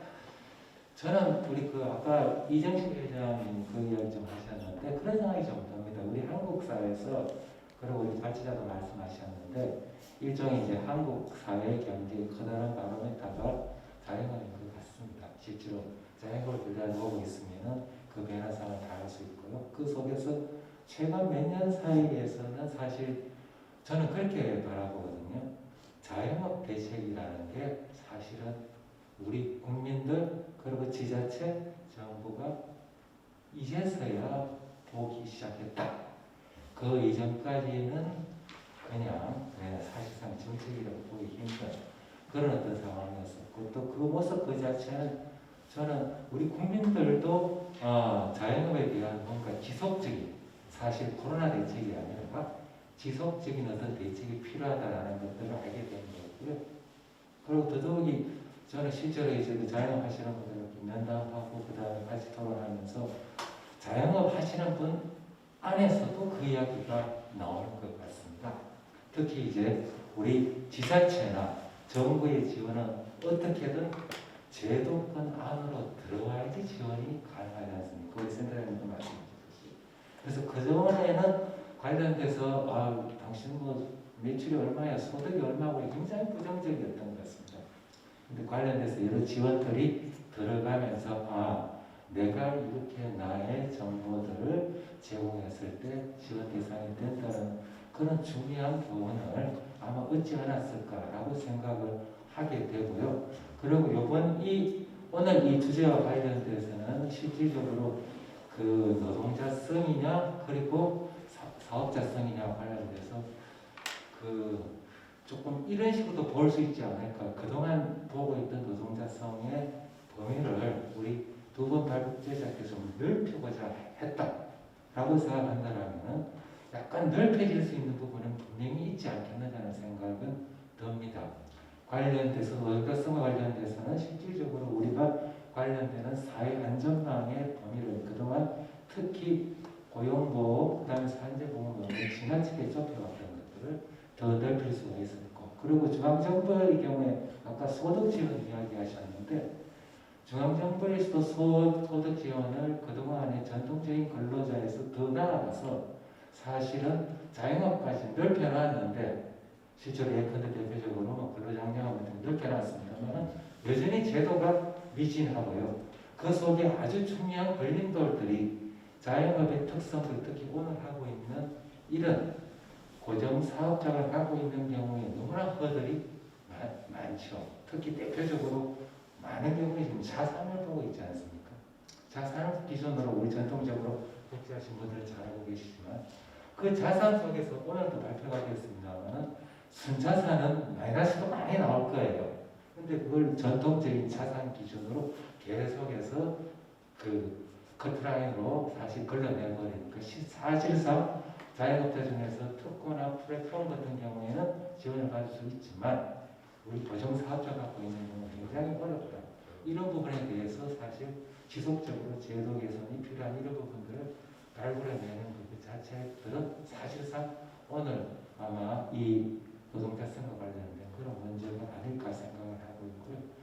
마지막으로 우리 그 센터장님께는 사실은 그런 생각 저도 좀 말씀드리고 싶은 게 관련돼서 중앙정부가 아무리 노력해도 사실은 지역 차원에서 현실 부분에 대해서는 굉장히 취약한데 지역 차원에서 새로운 일종의 정책 프랙티스 같은 것들을 만들어내는 것은 진짜 소중한 그런 과제가 아닐까라는 생각을 저 개인적으로 하고 저도 오늘 이렇게 사실 현실에서 사사치 준비한 그런 발제 자료에 대해서 저도 많이 배웠고 또 관련돼서 앞으로 지속적으로 좀 두 분이 계속적으로 수고를 해주셨으면 하는 그런 생각을 하겠습니다.